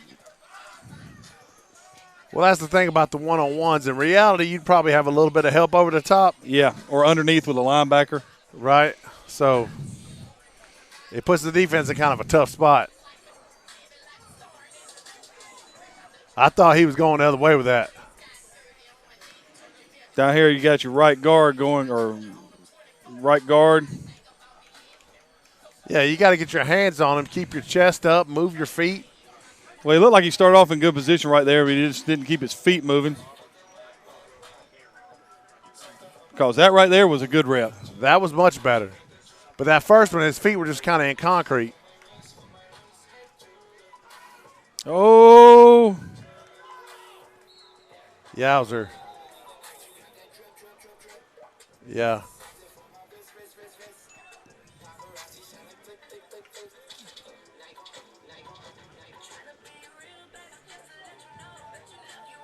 Looked like something went out of bounds right there. Yep. Check on him. Hoping he's okay. Just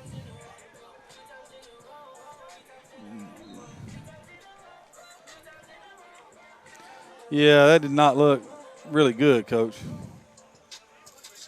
yeah, they ended up way out of bounds. My goodness, look at that. It's all day, Coach. I mean, he's just There's big a guys good rep. right there. Oh, left guard down here with a nice rep. job. Nice job. Staying inside, keeping your hands in tight, staying in that good power position. Corner route was open right there, but a nice job recovery by the DB. A nice catch up top over here. And Uh-oh. dude is Trying to put him in a chokehold right there. That's illegal. illegal. Yeah, you can't choke him. As much as defensive linemen deserve it, you can't do it to them. Good job right there by the DB. Good job right there by the guy playing tackles. Great job running him around the pocket. I mean, if you're looking at us and wondering why we're not talking about everything, it's because of our, okay. It's because our OCD has kicked in. Well, I think if I was paying for this, I want my kid to get as many reps he can as well. So I always wanted to get to the front of the line. I get it. I've got sensory overload, like you said, Coach. Oh, man. That was a great throw. I mean, that was just outside the reach. I mean, that had to brush across the linebacker's fingertips right there. Almost a great play right there.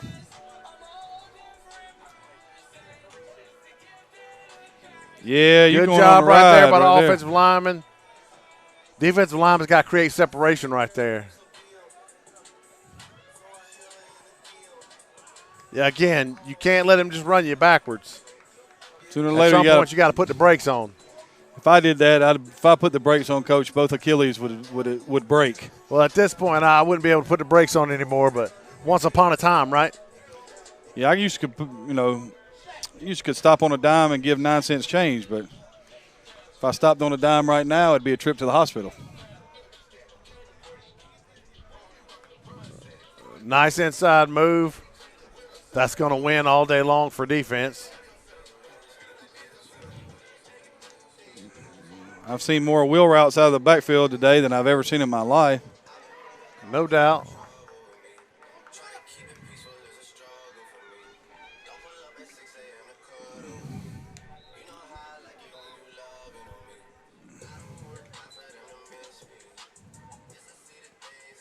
Go route up top. Nice adjustment to the ball. I couldn't see if he kept his foot in, but. Got whipped outside down below on left tackle. Ooh. Guy just came speed right around him. Oh, nice upside, top left. Good speed on the little, Florida fade look right there and just ran through the football. No doubt, man, no doubt. Nice throw to the out right there.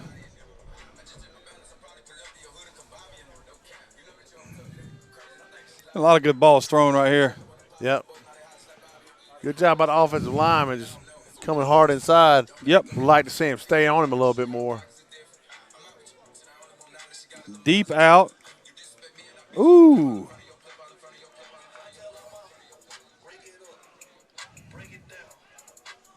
Nice job of the linebacker stepping inside that angle route right there.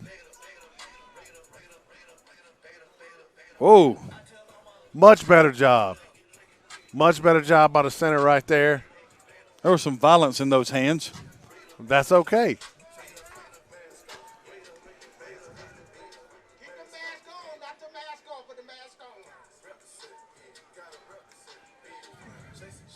Again, you got to be able to put the brakes on. I know he's a big guy, but you got to be able to put the brakes on. Absolutely.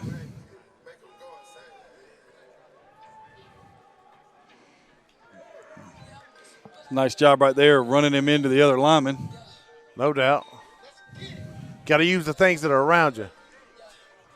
Got to use the things that are around you for sure.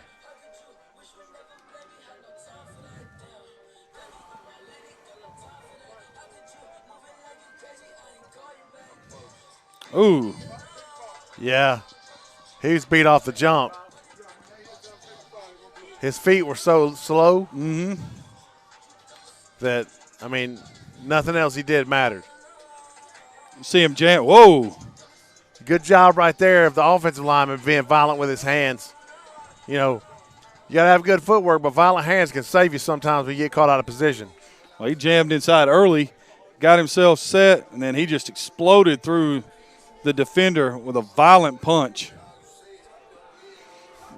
You got to be heavy inside. You can't just jump outside and try to anticipate where he's going. Because if he turns back inside, that's a short route to the quarterback. Old boy down here on running a route at receiver is slick.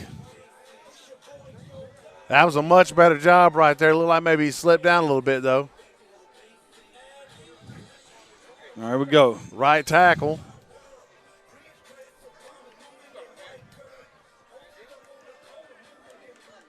That works. Never let him penetrate the pocket. As long as you can keep him up. If I'm playing quarterback right there, that rep wins because I can move. And I'd like to see him slide more. He's turning. He's not staying square with the line of scrimmage. If he was kick slide more and really getting that depth, he'd be there. He just wouldn't have to worry about that. Woo! Yeah. He got outmanned off the gun right there. Here's your ticket to the quarterback. Yeah.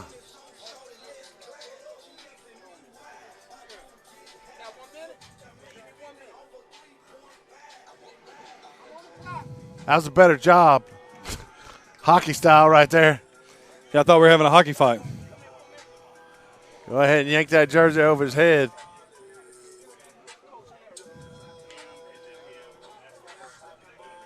Woo! Great job right there. 2 points. Well, he's going to get near fall out of that. It might even been a pin. Well, if it's freestyle, you know, it's a Tom Bay, you know. As soon as your shoulders touch the mat, that's it. Tom Bay, that sounds like a shirt you would buy. Or maybe somewhere in Florida, Tom Bay. Tom Bay. Tampa Bay. Tampa Bay. We have scheming going on right here, Coach. We're making up routes now. You run to the mailbox and turn around. There's a big, tall receiver. Good job staying with him right there.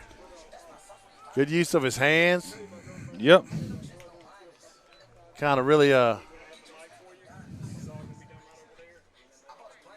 just hanging on to him and kind of forcing him into where he wants him.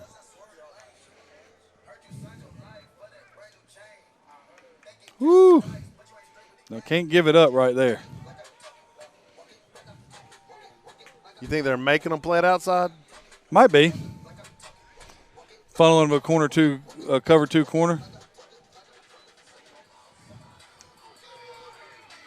Good job. There we go. Getting on his hip and coming around and smacking the ball down.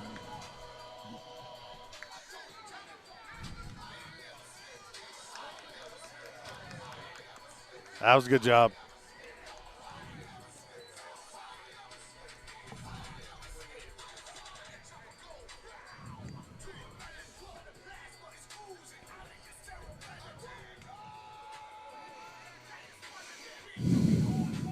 Tell you what, it's been a really good day. Seen lots of good players. It's been one of those things where I forgot I had my phone in my back pocket and it started vibrating. I was like, what is going on? But, nice job going up and getting it and then ducking out. And, you know, you and I talked earlier about the application of watching these guys having gone through the drills and then apply the stuff they learned in one-on-ones. I mean, it doesn't get any better than that. And then right there, you know, see a guy coming off the ball right there, a running back coming off the ball right there, you're going to have to deal with people trying to grab you and hold you and all that stuff, so you're going to have to fight that. Yeah, there's no flags out here. Did you see that release right there? Man, that was a great ball. That was on the money, wasn't it? Perfect throw. That ball go through his back. That's like some Matrix stuff right there. There's a glitch in the Matrix. Here we go. Get a little up close and personal right here.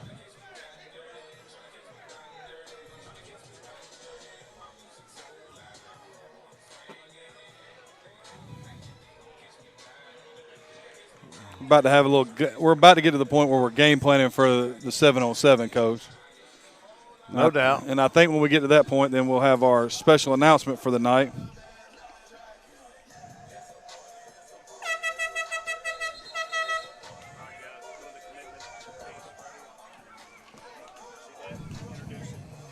All right, Omarion Hammond is going out. You see his top three right there, East Carolina, Georgia State, and Connecticut. We're going to get to see right now where he's going to choose.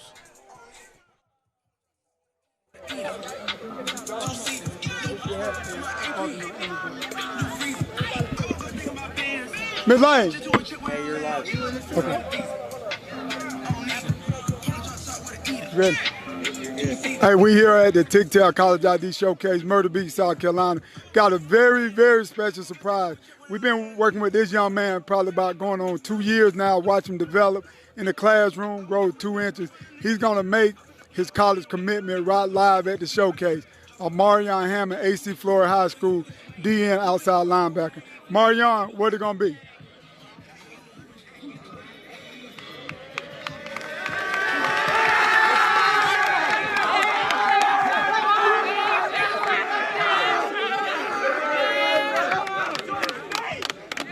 Austin.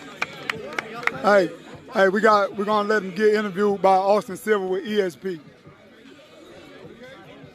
All right, man. So first of all, congratulations. What is it about Georgia State that just sold you? I said it's more so a connection, especially with Coach Robinson. He's a great guy.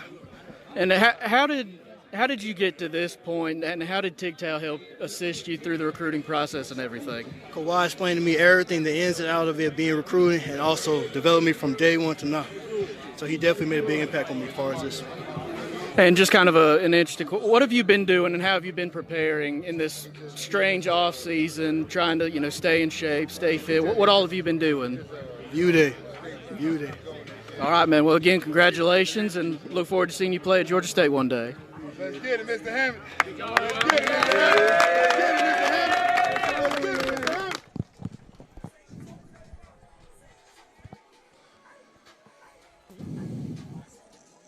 All right. We got to watch Omarion Hammonds make his choice, and that choice was Georgia State University. And we know a little bit about Georgia State University. We're familiar with the program. Yeah. Well, where do you think Mr. Hammond will be playing at Georgia State? I'm guessing that they're probably going to put some weight on him and move him inside. That would be my guess. I'd be interested to see if they're going to play him one of those stand-up outside linebackers, I mean, that's a possibility, too, because he moves well. So, it'll be interesting to see what Coach Fuqua does with him. He's the DC there. Yeah. And just figuring out what's he going to do. I know they were looking for a wide side end. So that's another possibility. Might be it. They already had a boundary and committed. They were looking for a wide side guy last time I talked to him. So, I mean, it'll be interesting to say. It might be one of those things where they want to slide him inside and play him and use his quickness so he can wreak havoc in there, or be something where they, seen him repping that linebacker and they feel like he can drop or rush the passer. Well, he's got a good frame, so.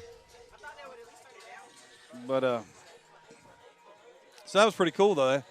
I think that was a very nice touch. Got to put on the Georgia State hat.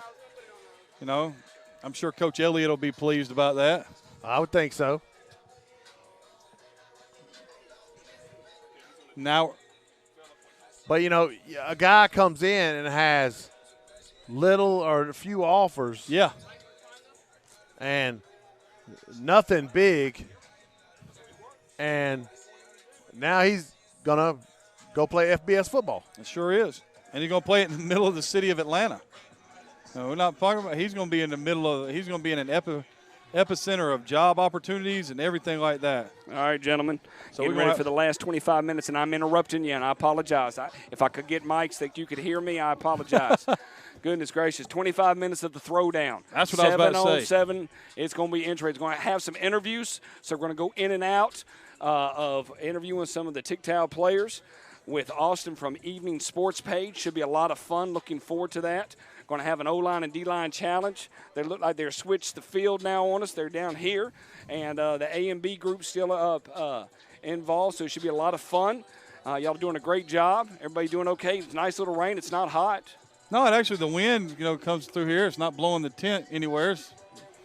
We're getting ourselves. Yeah, we're not having to keep the tent from flying away. That's. I hear you. It already tore Coach Collins' shoulder off, so. Well, it's not hard to do. The throwdown period, Coach. Yeah, it's going to be the last 25-minute period is what's known as the throwdown period here at the TYGTAL Seashow. And if you're at the Seashow and you're in the throwdown period, you want to be a lineman, right? Because if you're in the throwdown period and you're a quarterback, you don't want to throw the ball down. Yeah, you're going to throw till your arm falls off. So this will be interesting right here. It is 7:58 right here, so they take 5 minutes. And they give themselves a little game planning time so they can run some plays right here and get a realistic viewpoint of what a 7-on-7 is going to be. You're going to get to see. And also still here with the Evening Sports Page, talking with Connor Terrio from Wando. What class are you? I'm class 2023. And I know you've been at a TYGTAL event before, but how did you initially hear about TYGTAL, and why did you decide to come back? Well, I originally heard about TYGTAL through Twitter. I was going through my Twitter, and I was like, hey, man, I got to check this out. I wanted to go to camps this summer. It was my first year that I could really, get into camps and stuff like that. So I was like, I'll check it out. And I've been posting stuff on my Twitter about TYGTAL. I've gone to the past two, this one and the other one. I wasn't able to make the first one in Spartanburg, but made the second. Had a great time at that one. I'm happy to be here.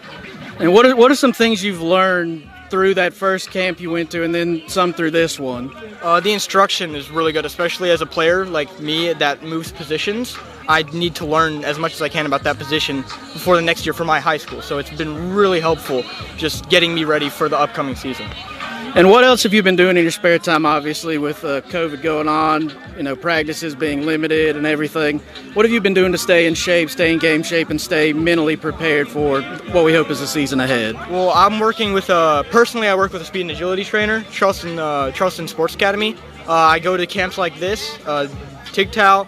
I've been to an Infinity camp and Carolina Exposure, but working out, always keeping a good workout agenda, keep everything in a normal pace like you would even during the season, and even just going out with some guys and just throwing the ball around, playing football by yourself. Just get as ready as you can for that season. Absolutely, man. I appreciate your time, and get back to work.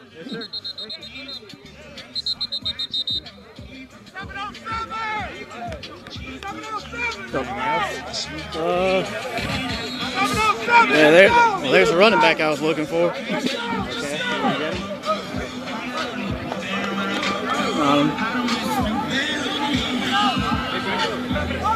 Maybe about to run real quick. Yeah. Get to know a lot about these kids. At this point, we've seen a lot of these kids a couple times. I think this is the fourth time we've seen Omarion. Yes. All the way back in March. Right, first time we saw him, we were in Lee County. Big guys going right here. Yeah. Hard inside, man. Well, you can really see it from this angle too, Coach. If you don't step hard inside right here. Yes. Center's a tough spot to play. Getting ready to cut to an interview.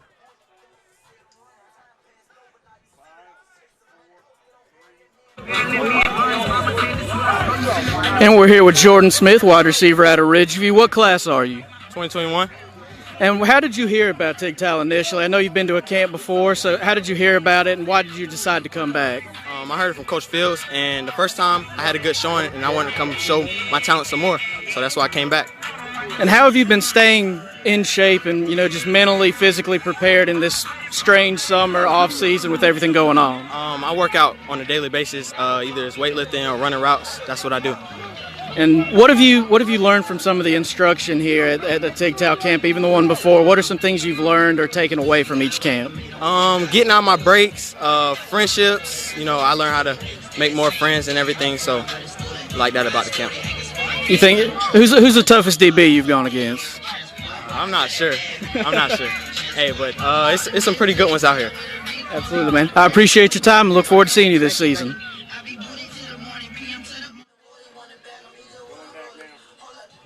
All right, back to some 7-on-7 action. Running back on the angle. Just missed him. I think he actually threw it to the dig in behind him, Coach. That's tough, man. I mean, it's the nature of this. You might not know who actually is on defense. The white and gray kind of look kind of similar out here, you know what I'm saying? Under the lights for sure. Good job right there by the offensive tackle. Defensive lineman's got to try some kind of escape right there. A stalemate doesn't do him any good. No, especially not from the outside right there. It took me a minute to get that out. I couldn't talk anymore, apparently. Oh, good job right there. Just snatched a shot by him. All right, we're going to send this out to Austin for another interview.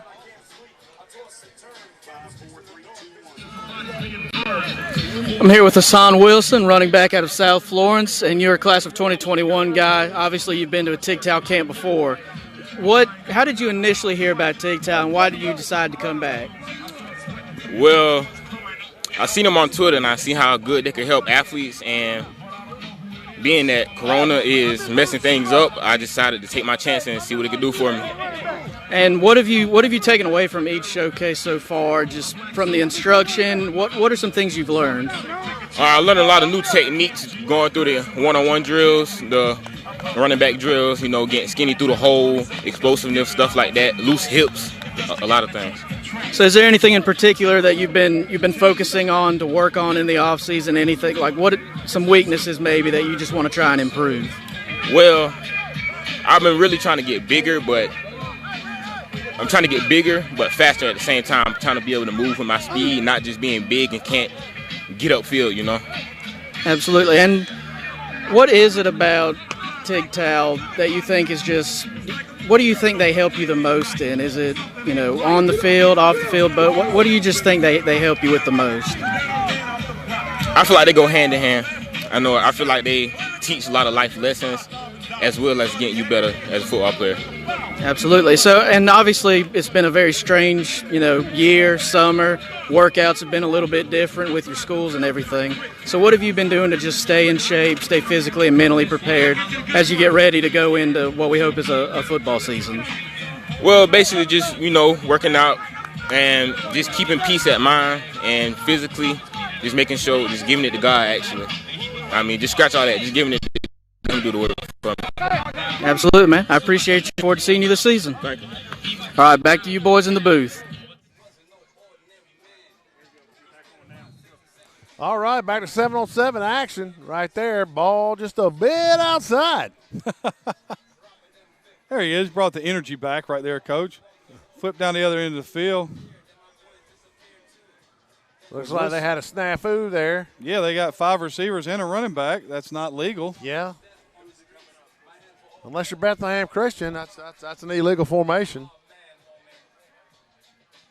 And we still don't know what's going on.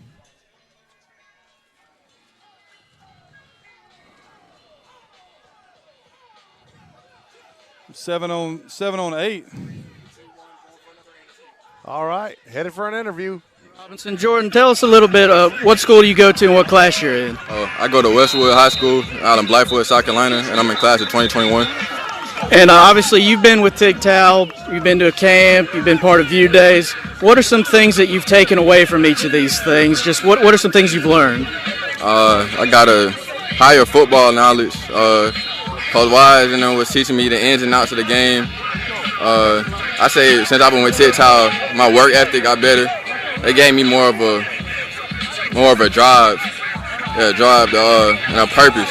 So that's what I take from it so far. And I know you've made a position switch. How do you think you've started to adapt to playing DB? I'm adapting pretty well. I get better with every rep and still trying to improve. More and more reps I get, but Coach Wise and the rest of the TYGTAL staff was really doing a good job of helping me make the transition. So how have you, it's been a weird summer, obviously workouts and everything with schools have been, postponed, delayed and everything. So how have you been staying mentally and physically just prepared and, working out and everything?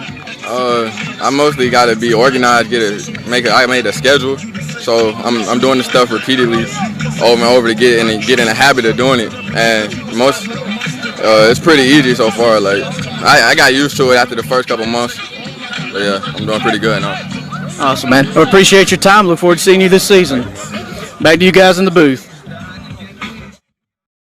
All right, some big guys right here, one-on-one. Get to watch the salt of the earth right here, Coach. God's chosen people, the offensive line.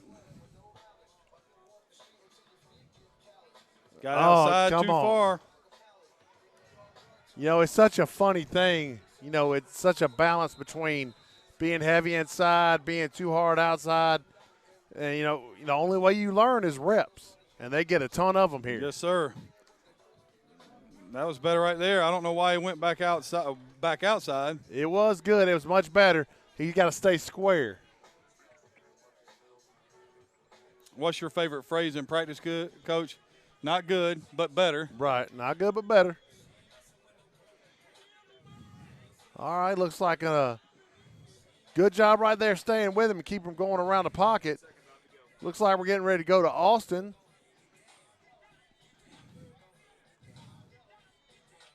Take it away.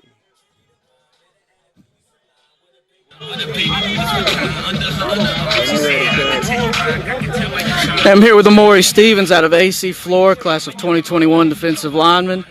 Obviously, you've been with TYGTAL for a little while and working with them at View Day showcases. What are some things you've learned and taken away from each of these? Just work harder and do better than the next person, because nothing's gonna be easy. Recruiting is a process, and I just gotta be patient with them and believe in them. So how has TYGTAL helped you, obviously working with them in a close capacity, not just on the field, but also off the field? What are some things they've provided you with? Well, on the field, they give me the opportunity to showcase my skills and go to camps like these and, show my skills to the colleges. And off the field, DeAndre and Coach Wise, they stay on my grades, tell me to stay focused in school and show me that that school is way more important than football. So obviously it's been a weird summer, workouts and everything have been, pushed back and all this kind of stuff. So how have you been staying in shape, not just physically though, but also mentally, trying to prepare for what we hope is the season ahead? Physically, well, I get in my garage, I do stuff with my trainer, J. Lou. My dad will also help me out. He'll get me out there and we'll just do some drills just to keep me in shape. Mentally, just believing everything would be okay and trust God, and I don't know.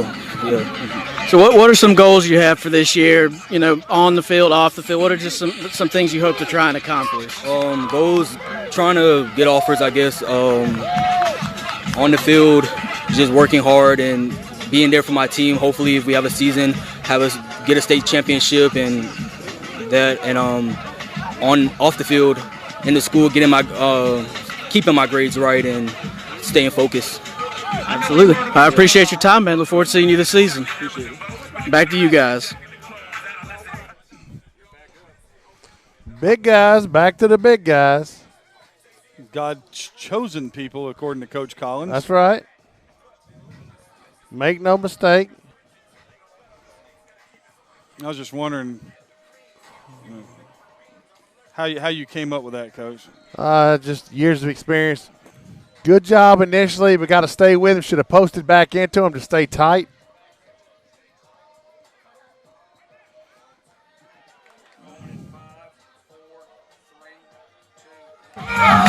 I'm here with Edmund Whitaker. Edmund, where do you go to school? What class were you in? I was Harris County High School, class of 2020, but because of the virus, I reclassified as 2021. All right. So obviously, I know you've been working with TYGTAL for a little while. What are some things they've done for you, not just on the field, but off the field as well? Well, I can tell you off the field in training, they've sent me to several trainers, two different trainers, Eddie McGill over in McDonough, Georgia, and John Lewis in the west side of Atlanta.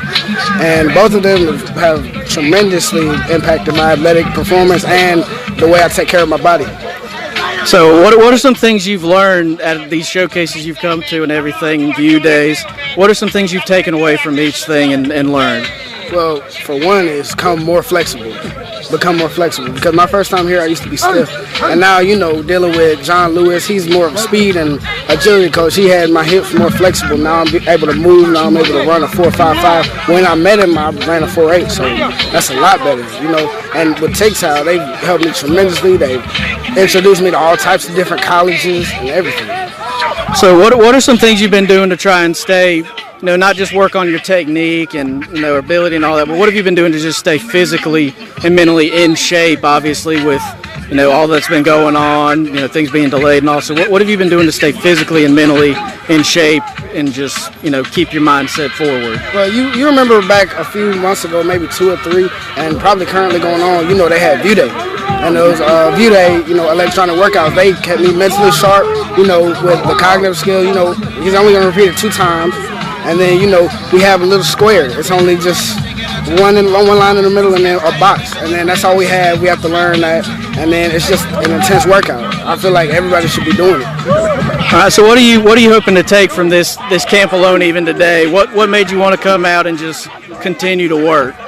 I mean, it's just the spirit in me, and then plus, all the Wise has done for me, all the Coach Wise has done for me, all the Coach DeAndre has done for me, I might as well come out here, with me reclassifying as a 2021 guy. I don't want to get lazy and stop the grind, so I'm just going to come out here and showcase my skills for me going into the next season.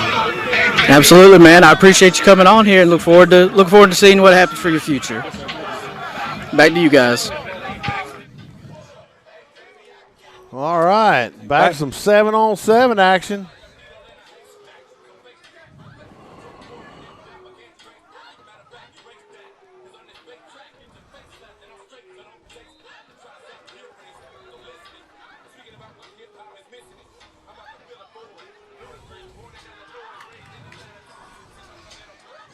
That was 7-on-6.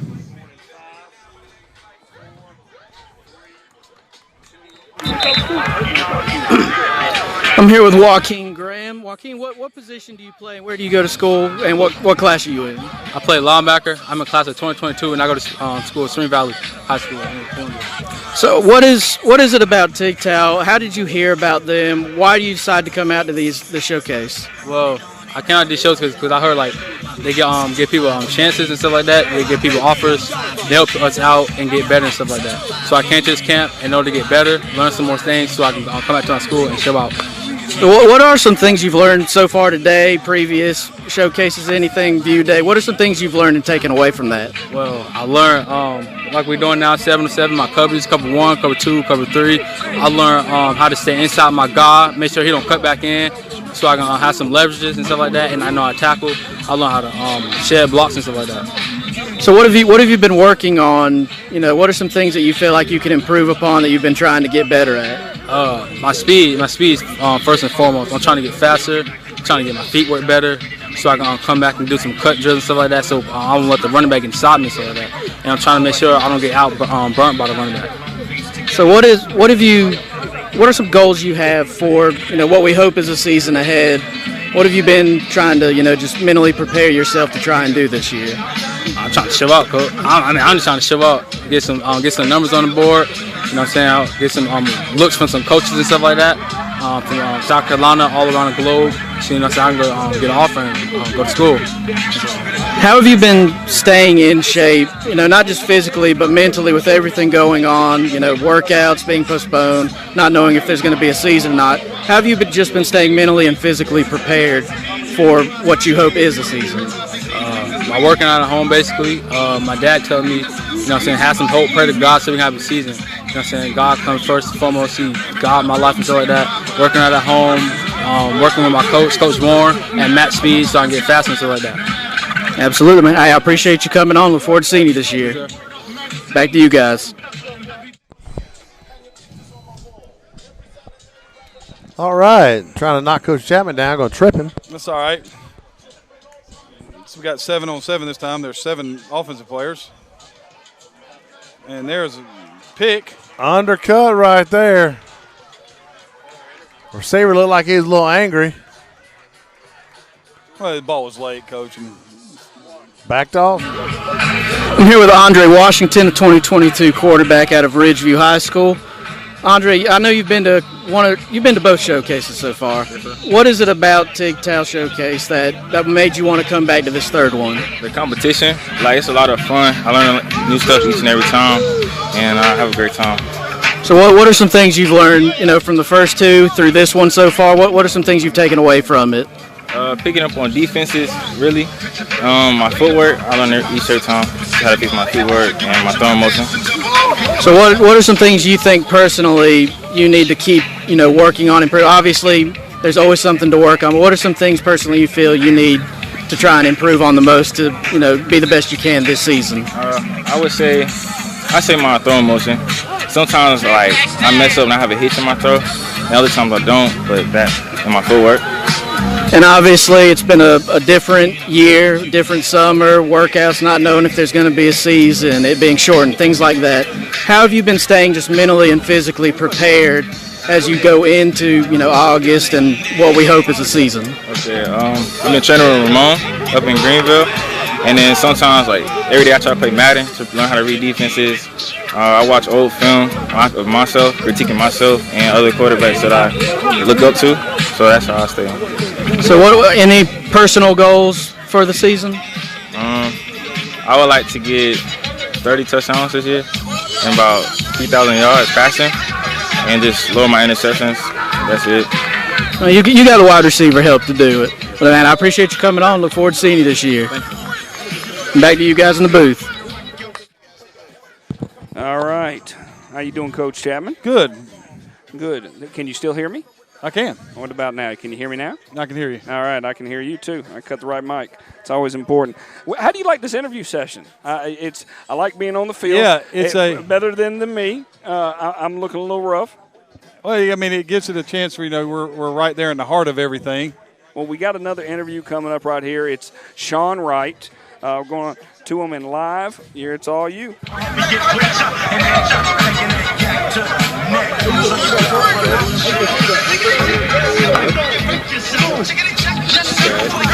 I'm here with Zayshawn Rice, quarterback at Wilson. What is it about the TYGTAL Showcase that made you want to come out today and compete? Really, it's just competition. It just get me better mentally, physically, and just get me thinking quicker as becoming a college quarterback next year. So yeah, it's just really getting me better fundamentally. So what have you learned so far through today's camp?